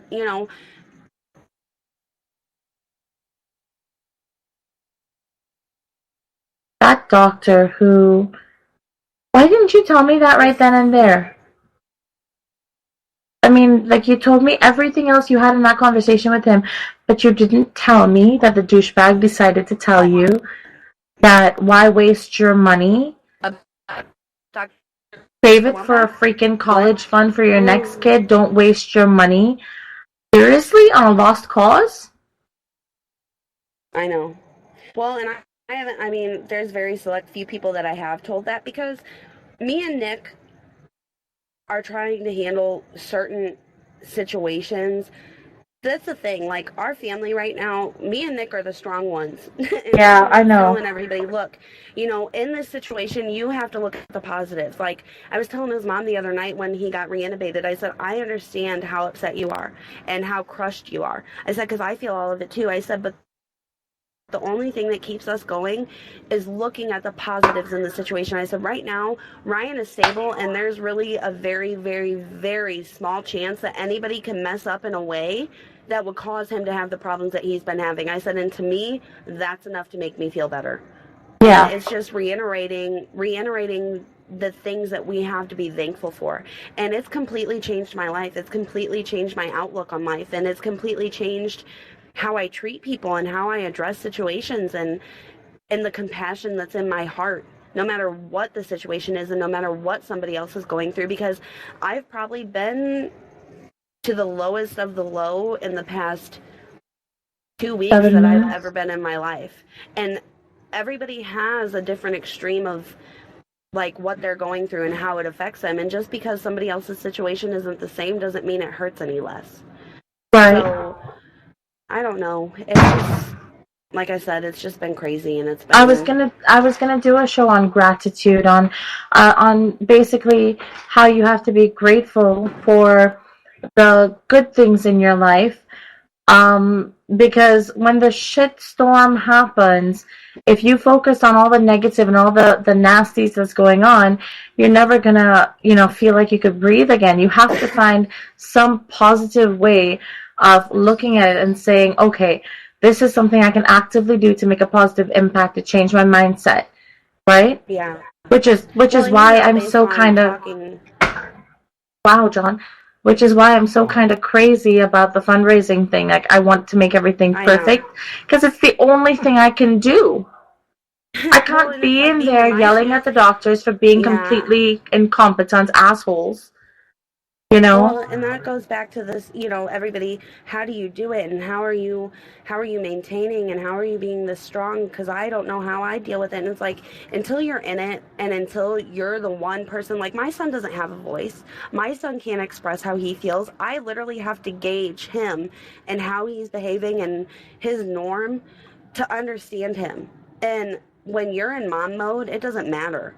You do whatever you have to do. I haven't showered in probably 3 days because it's just been, with everything that's been going on, I have to be with him constantly. I have to make sure, and there's no time for me to wallow in my own pity, and there's no time for me to feel sad, and there's no time for me to invest in how I'm feeling, because I have to make sure he's okay. Right. So, it's just...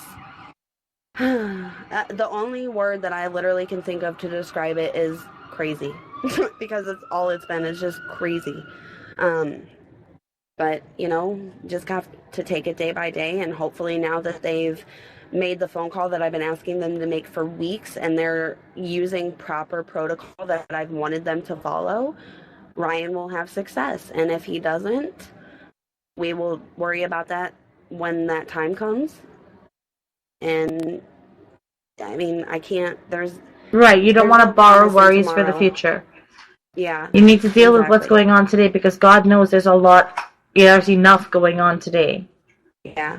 So, I get that. I talked to your mom last night. Yeah. We were, she can't even she came up. I'm not trying to cut you off. Go ahead and finish, and I'll tell you what. No, you're fine. She was telling me that she's used to being this really, really strong person. And now with this situation, she hasn't been able to be. And she doesn't understand what's going on, like why she can't. And we were talking about it, and I said, she's like, it amazes her that you're so strong. It completely amazes her that you're capable of doing what you're doing and being the person that you are, because she can't do it. She can't do it. And I told her, that's what I was going to get at. She came up here, and Mom's only been here maybe 3 times since all this has happened. but it's because she emotionally cannot handle it. And I told her, I said, there is no reason for you to feel bad or apologize or tell me that you need to make sure that I know that you love me. I know that. I said, Mom, look at everything that I went through. I had my own struggles when I was growing up, and I put my mom through a lot just based on things I was experiencing, and she didn't know how to help me. Right. And I told her, I said, you maintained your strength through that. I said, it's different. I said, I'm your child and this is your first grandchild. And it's okay that you don't know how to handle it. And it's okay that it hurts you. And it's okay that you can't handle seeing him the way that he is. I said, most days I can't either. But the difference is I don't have that choice. You don't have the luxury of grieving. Right. Because you have to fight. You have to be his advocate. Yeah. And I told her, I said, you have no reason to feel bad about that, though. I said, at the end of the day, I know you're here for me, and I know that you love me, and Ryan knows that you love him.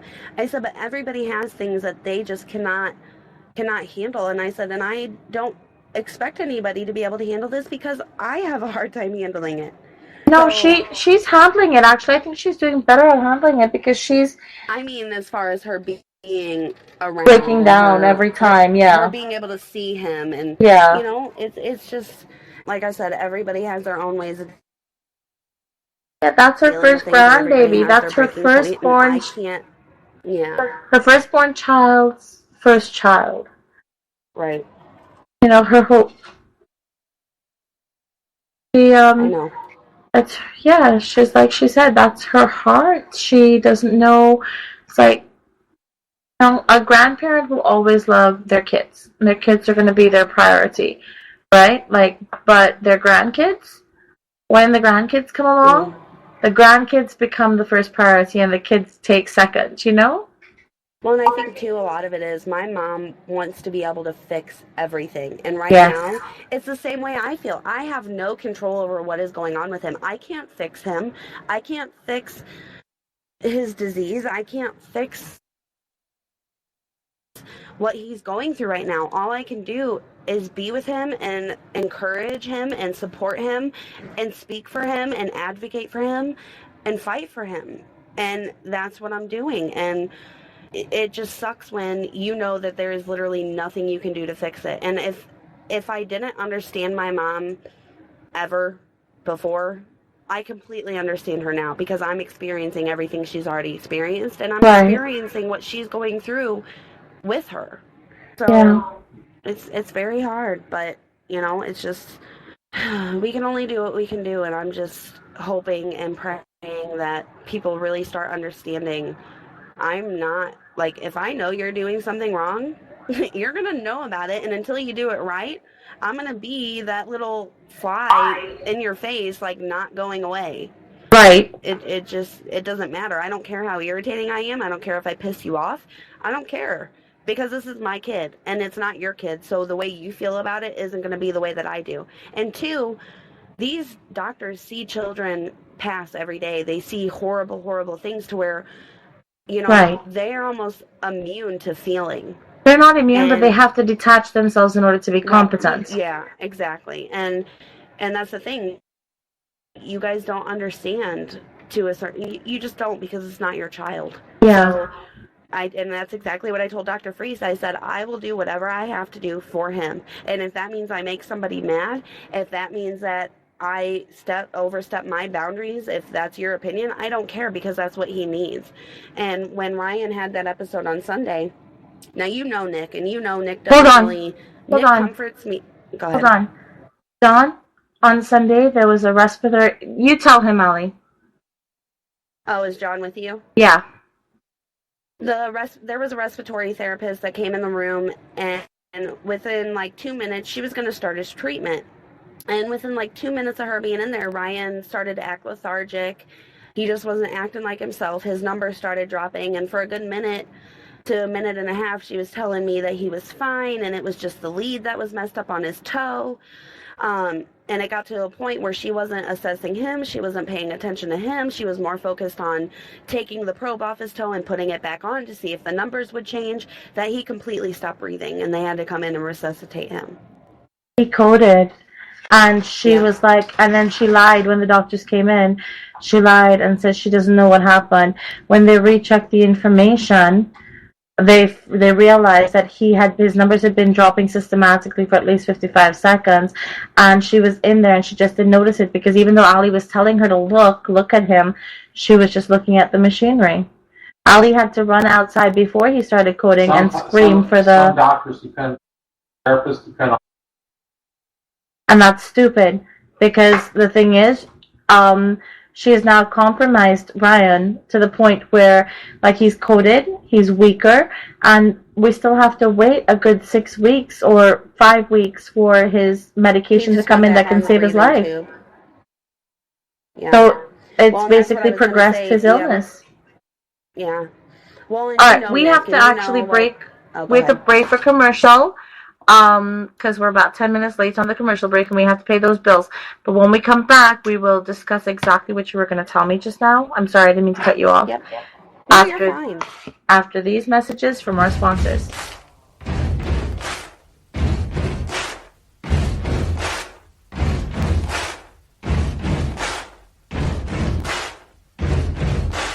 Buddy, you're a boy, make a big noise, playing in the street, gonna be a big man someday. You got mud on your face, you big disgrace, kicking your can all over the place.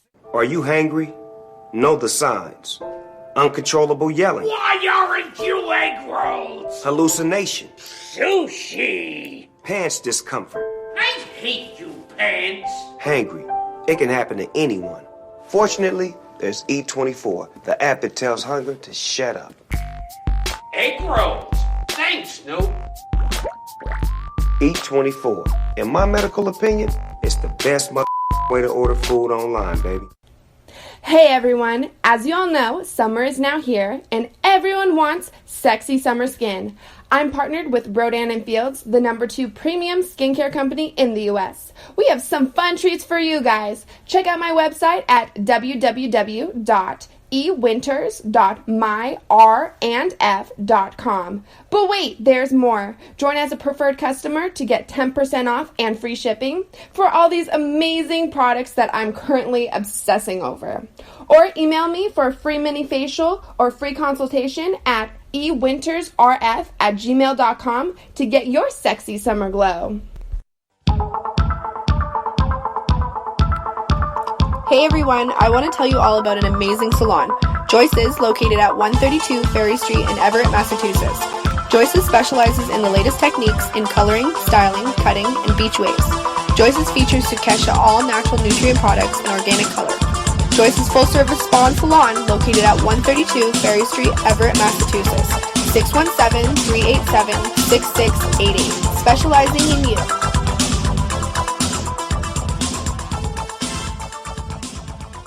And now, another fresh insight from Roger Berkowitz, President and CEO of Legal Seafoods. If your wife can't take the time to test your tuna for purity, then why should you take the time to come to a complete stop before letting her out of the car? Just saying. Legal Seafoods. If it isn't fresh, it isn't legal.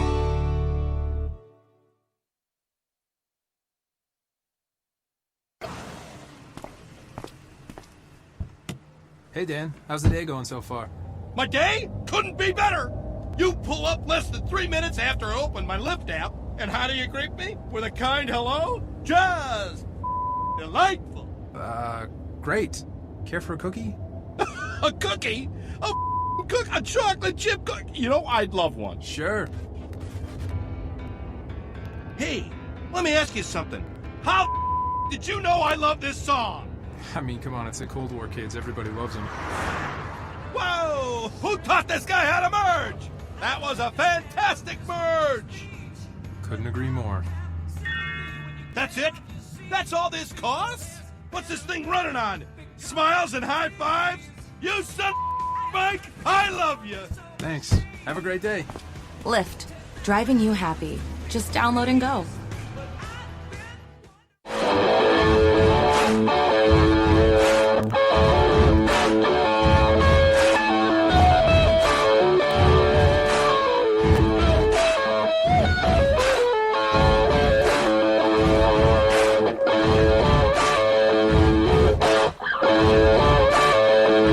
How Hi, and welcome back to this week's episode of Talk Time with Val. We have with us in studio Ali Marie Jersic. Her baby boy, you've been seeing the posts on my Val Nisma Armed Radio page, on my Amateur Ryan page, on my Talk Time with Val page, on the Armed Radio Global page. You've been seeing the posts about the fundraisers and about the prayer chains, etc. And tonight, Ali is giving us a rundown on his treatment and care and the mishandling of his treatment, which has actually jeopardized his life. He was clinically dead for about 10 minutes. These occurrences are happening right here at Children's Hospital in St. Louis. The attitudes of the doctors to actually, I'm sorry, I'm stuck on that one phrase. Why waste your money on this? Why not save up for a college fund for a future child? Just put Ryan in hospice. Seriously? Yep. Well, that's the biggest thing. Like, Dr. Shroff. You're breaking up really badly. Oh, hold on. Is that better? Yes. I gotta, like, move around constantly. Dr. Shroff is the only doctor. Dr. Shroff is the only doctor has found in this country that, who believes that these children are worth fighting for and worth saving. Like, no doctor that I've come in contact with has been an SMA-friendly doctor. They all believe it's a terminal illness. Let it take its course. Stop trying to fix it and let what is meant to be. Yeah, you see, that's bullshit, because the fact is they're doctors, and, you know, when cancer treatments first started coming out, cancer was terminal. They were like, let it be. You know what I mean? Yeah, and now there's so many treatments, and there's even cures. There's even a freaking vaccine to prevent, cervical cancer, right? Yeah. Well, and that's what I'm saying. Like, for that doctor to even tell me that when he knows this treatment is coming to this facility, and he was on the trials for this treatment and have seen success with other children, for those words to even pass his lips was just it's cruel. It is. And it's inhumane. I don't care, though, because I don't care what you say. Like, my son is worth fighting for. I carried him for 9 months. I've seen him smile. He is the happiest baby I've ever come in contact with in my entire life. Yes. He smiles through his pain. I mean, he tried to laugh, and he's intubated, and it hurt like hell. I just swallowed a bug. Oh, sorry. Sorry. I You just okay? swallowed a bug. Oh my gosh. Oh, I'm good. It's extra protein. Ew. I know. It's gross. And this too will pass. You're funny. Stop being a joker. No, but it's like, it's just crazy. Yeah. Yep. Well, and what I was going to tell you was, Nick. Yeah. And Nick kind of takes the back seat on all this because he doesn't have the experience I have. And I think I was just talking to my mom, and I was telling her, I think the biggest problem is these doctors look at me and they're like, you're 24 years old. What the hell do you know? But they don't understand. I come from 3 years of a medical background working in a multi-practice facility. I've seen people code. I've done CPR. Like, I know certain things when it comes to stuff, and it's literally taken me, and I think they're getting frustrated with me because I constantly question what they do. And I was telling her, I said, if I don't know the answer to something, instead of asking them, I go and look it up myself, and if it doesn't match up with what I think, I question them about it. I'm not that typical mom that's going to bring their child in and say, here, you're qualified to care for my child, do what you do. Because at this point, they've proven that I can't do that. No, you can't trust them. They've proven that. They have outright proven that by jeopardizing his health. Yeah. Jeopardizing his care.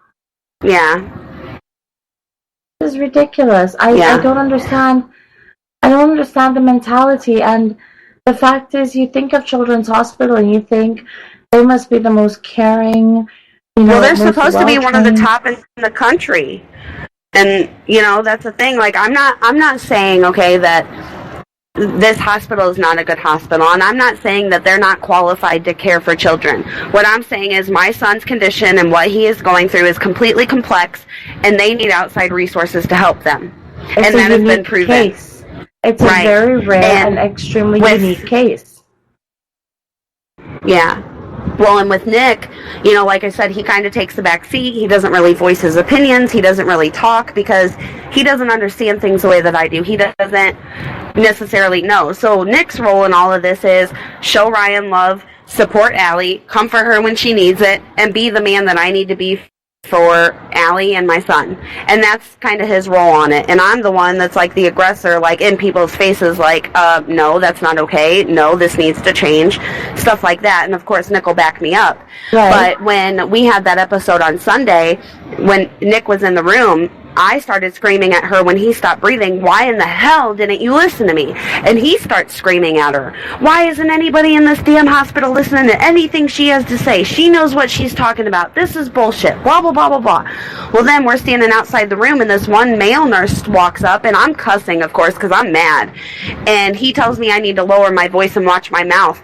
And Nick started getting in his face and said, why don't you get it? Nick started getting in his face? Yeah, and I literally had to pull Nick aside and walk him down the hallway and say, dude, because Nick was about to lay hands on him. He was so mad. And you know that's not how, yes. Yeah. Like Mr. Mellow, Mr. Calm, Mr. Breathe Through Everything, Nick? Yep. Yep. Well, yeah, your son is literally dead on the table, and they're struggling to bring him back, and they're fighting and they can't, and you think you just lost your child. I can see him flipping. Oh, he did. And it was bad. That nurse would have been through the wall already. Yeah. And that's why, like, I had to literally walk him down the hall, and it was just funny. Not really, like, in this situation it wasn't funny, but looking. Weird, yeah. Well, it's just like, that's not him, and that's how you really know that something is wrong, because Nick will not act like that. He hasn't said anything to these people this entire time, and at that point it was just like, I've had enough. I've watched Allie advocate, I've watched her express concerns. She's constantly being ignored, and now my son is laying there not breathing because of it, and somebody's going to suffer the consequence of it. So it was just, good for him. Like I said, it's been a long road, and I'm just hopeful, and oh yeah, I'm praying and hoping. I mean, and that's another thing that I want to bring up too, because I've had so many people ask me, how are you and Nick? You know, because me and Nick have had our issues, and Nick suffers from his bipolar and his, you know. Right. You cut out again, honey. I've never, sorry, can you hear me? Yes. I've never felt more connected to him, or more, I don't even know the word to describe it. I just feel supported, loved. Like we're one person now. Yeah. And yeah. So it's just, like, that's another thing I want to reiterate. Because this type of situation, I've heard it so many times, because I talk to a bunch of moms in the SMA community. Yeah. And they'll tell me and my husband can't make it work. Me and my boyfriend can't make it work. There's this one girl I'm talking to, and she's my age, and her boyfriend, he just checked out. It's totally torn them apart. Yeah. What? He's totally backed out of. Yeah, he's totally they're not able to make it work, because the stuff like this, high stress situations like this, it's made to tear people apart. It just, in certain ways it is. And it's, me and Nick have literally been, and maybe it can be helpful to other people who are going through things, who might be listening right now, like, it literally takes everything in you to come together as one and understand each other and communicate. And that's been the biggest thing for us, is sitting down and talking, okay, what are we going to do if this happens? What is this plan going to be? What are we going to do about this? And really understanding each other and expressing your concerns, your worries, your fears to each other, and compromising and talk. Like, it's me and Nick have grown so much in these. You can't think, let me see Nick, what the doctors say, what's going to happen. You have to be proactive. You have to have the conversation. It's like every relationship at this time, instead of, the chips just being 50-50, whether they work or fail, with this type of relationship, their chips are stacked against you. because there's just so much outside stress. So, and you know what I love about the two of you? And I was telling John this on the ride home. I was like, you know, for everything we're going through, they're not like clinging to each other and all of it. No, what they're doing is they're actually being friends with each other. They're supportive. You know, you kicked him in the butt, right? Yeah. Like literally, physically kicked him in the butt, and I'm like, Allie, that's not proper, you know, behavior for a young lady. But it's so cute that the two of you react like that, like you play around, because you have to. Well, and I think that's what we need most right now. Like, we keep each other smiling. And that's the biggest thing. Like, and it's blowing my mind. And I was could try to keep you smiling. Well, no. Everybody else is so bummed out, not knowing what to do. You guys are the only support system you really have. And that's why I told Nick, we were laying down the other night, and I just told him, I said, I want you to know, like, how proud I am of you.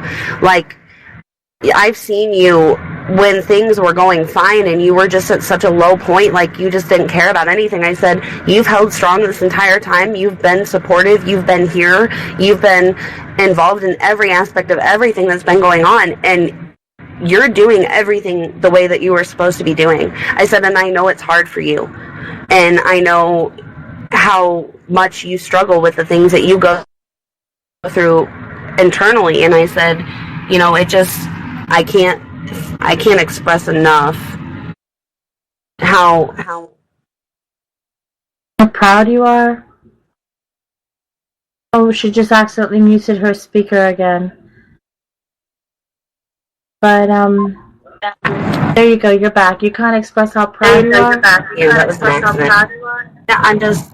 It's just like I said. You saw us playing around and stuff. It's like we bring ourselves. When we have the opportunity to bring ourselves out of the situation a little bit and kind of not dwell on everything that's going on.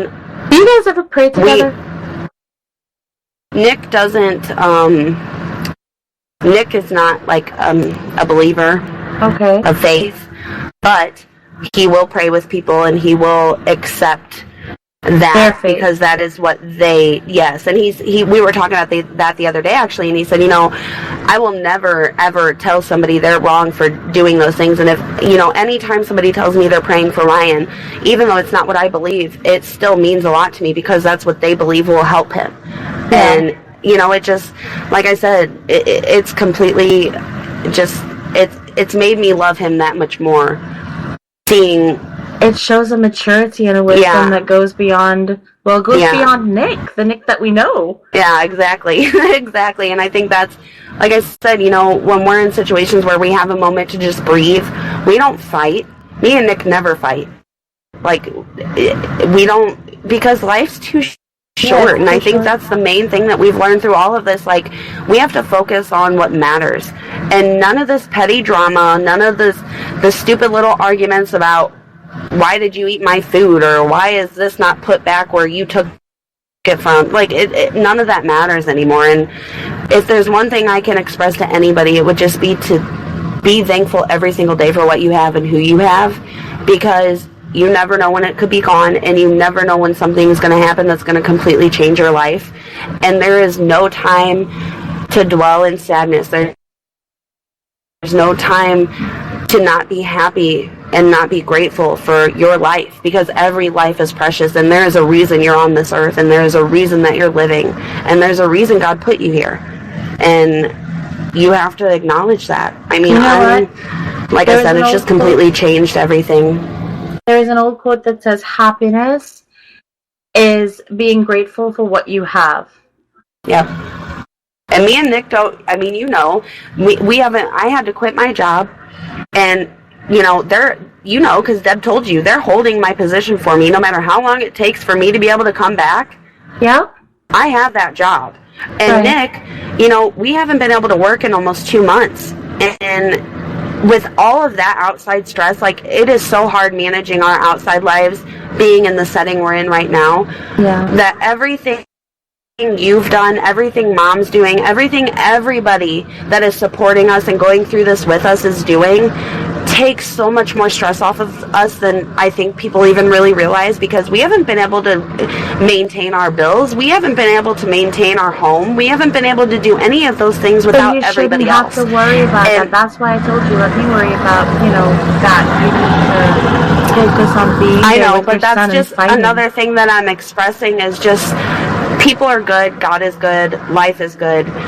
And even everything Ryan's going through and even everything our family is going through, I still acknowledge that and I still believe that wholeheartedly. And I just hope people really hear my story and understand things could, and I hate when people tell me this, but it's really, really true. Things could always be worse. Yeah. And that's why you have to really be grateful for what you have. Be grateful every day you wake up because tomorrow's never guaranteed. And that's just the cold, harsh truth. It's just not. So. Right. People need to get out of their own way sometimes and just go with God. You need to be grateful. Yeah. That's a great Look lesson. at Ryan, and I mean, that's why I said, too, Ryan gives me strength. Ryan gives me faith, because I don't have time to be upset. Like, I have rhinovirus, too, and they're like, oh, you sound so bad. You must not feel good. I said, I really don't care how I feel. My son's sitting in a hospital bed with a tube down his throat, and he's smiling at me. I'm not going to complain. Exactly. You know? That's exactly what I said the other day. Ryan smiling with a tube down his throat. I really, I can't complain about having a tummy ache, seriously. Yeah, you did say that. It's true, though. I mean, it just blows my mind, everything this little guy's gone through, and just the past 3 days, like, his personality never steers away from that. No, and he's just amazing. I've never seen such a happy baby. I've never seen such a high tolerance for pain. I've never seen a child with that type of determination and will. I mean, he pulled through, and you know what? I have to believe he'll keep pulling through. Yeah. Yeah. Well, that's why, I've said this a couple times, and it's like, mothers and families lose their children every single day. I'm no different, but I'm not ever going to give up, and I'm not ever going to stop believing, and I'm not ever going to stop having faith in my son, and I'm never going to stop wanting what's best for him. I said, even if he's in a wheelchair for the rest of his life, as long as he's loved and as long as he's taken care of, he will be happy, and that's all I can want for him. Exactly, and we'll be there with you every step of the way. Oh, yeah. Mm-hmm. And that, I think, too. I love you, and I love my Tiny. Tiny. Daddy Tiny again. He's scoffing. Okay, we're actually out of time. So thank you for having me, and thank you for letting me share my story and my experience, and I hope it really helps somebody. I hope so too, but more so I hope that we can raise awareness for SMA and for PKU. Oh, me too. Me too. This needs to be tested for the same time they're testing for PKU. There's no reason it shouldn't be tested for. We're petitioning because there is gene therapy. If it is caught within the first month of birth, it can be cured. So I want to point that out too. There is a petition. I'll share it. I thought within the first 4 months it can be cured. They'd like it to be within a month of birth, because the earlier, the better. Right. So, because babies that are in the womb that have SMA0, they're already affected while they're forming their body. Yeah. So they're born with no movement and everything else. So that's why it's so crucial. And if that's one thing, if I can share it with you and you can share it, I would love people to sign this petition, because it could have changed Ryan's entire life. And it can change so many other people's lives. We will try to make it go viral. All right. Seriously, I'll do that. All right. Well, thank you again, you guys. We appreciate you really coming on. Appreciate you letting me be with you and crazy there. Make sure you finish proof the banner that I'm doing for the next fundraiser. Yes. Okay. Get me the colors. And please, anybody, come out. What? We'll have great food. We'll have a fun time. I'm telling everybody, come out, be with us, pray with us. It's just being there. You don't have to buy anything. You don't have to donate. You don't have to do anything. But any amount of support we can get. Right. That's all we want. Shirley's Bar. It's being held at Shirley's Bar and Grill. It's going to be on Sunday, October 8th. So there are games, there's 50-50, there's raffles, there's baskets. There's a ton of good stuff going on. You know, come out, show your support, have a good time, listen to the band. Buy a raffle ticket. Maybe you'll win, the 6 lipo laser sessions and you can just donate it to me. You know, I don't mind, right? But yeah, seriously, come out, support, have fun with us, celebrate life with us, because that's what we're doing. We're celebrating life, and we're, raising funds to help Ryan celebrate life. That's pretty much it. We're celebrating life. That's all the time we have tonight for this episode of Talk Time with Val. Join me again next week for another scintillating episode. We will be discussing the North Enders. It is a fantastic new project headed by Joe Sabino and Linda Haar. Netflix just picked them up, and we're going to see if we can, get some of the stars on here. We will be discussing the show, the executive production, the creation, all of the artistic values in it. It's going to be epic. So join me again for a sneak peek into the making of the North Enders next Tuesday. And until then, my lovelies, be well, be safe, and blessed be.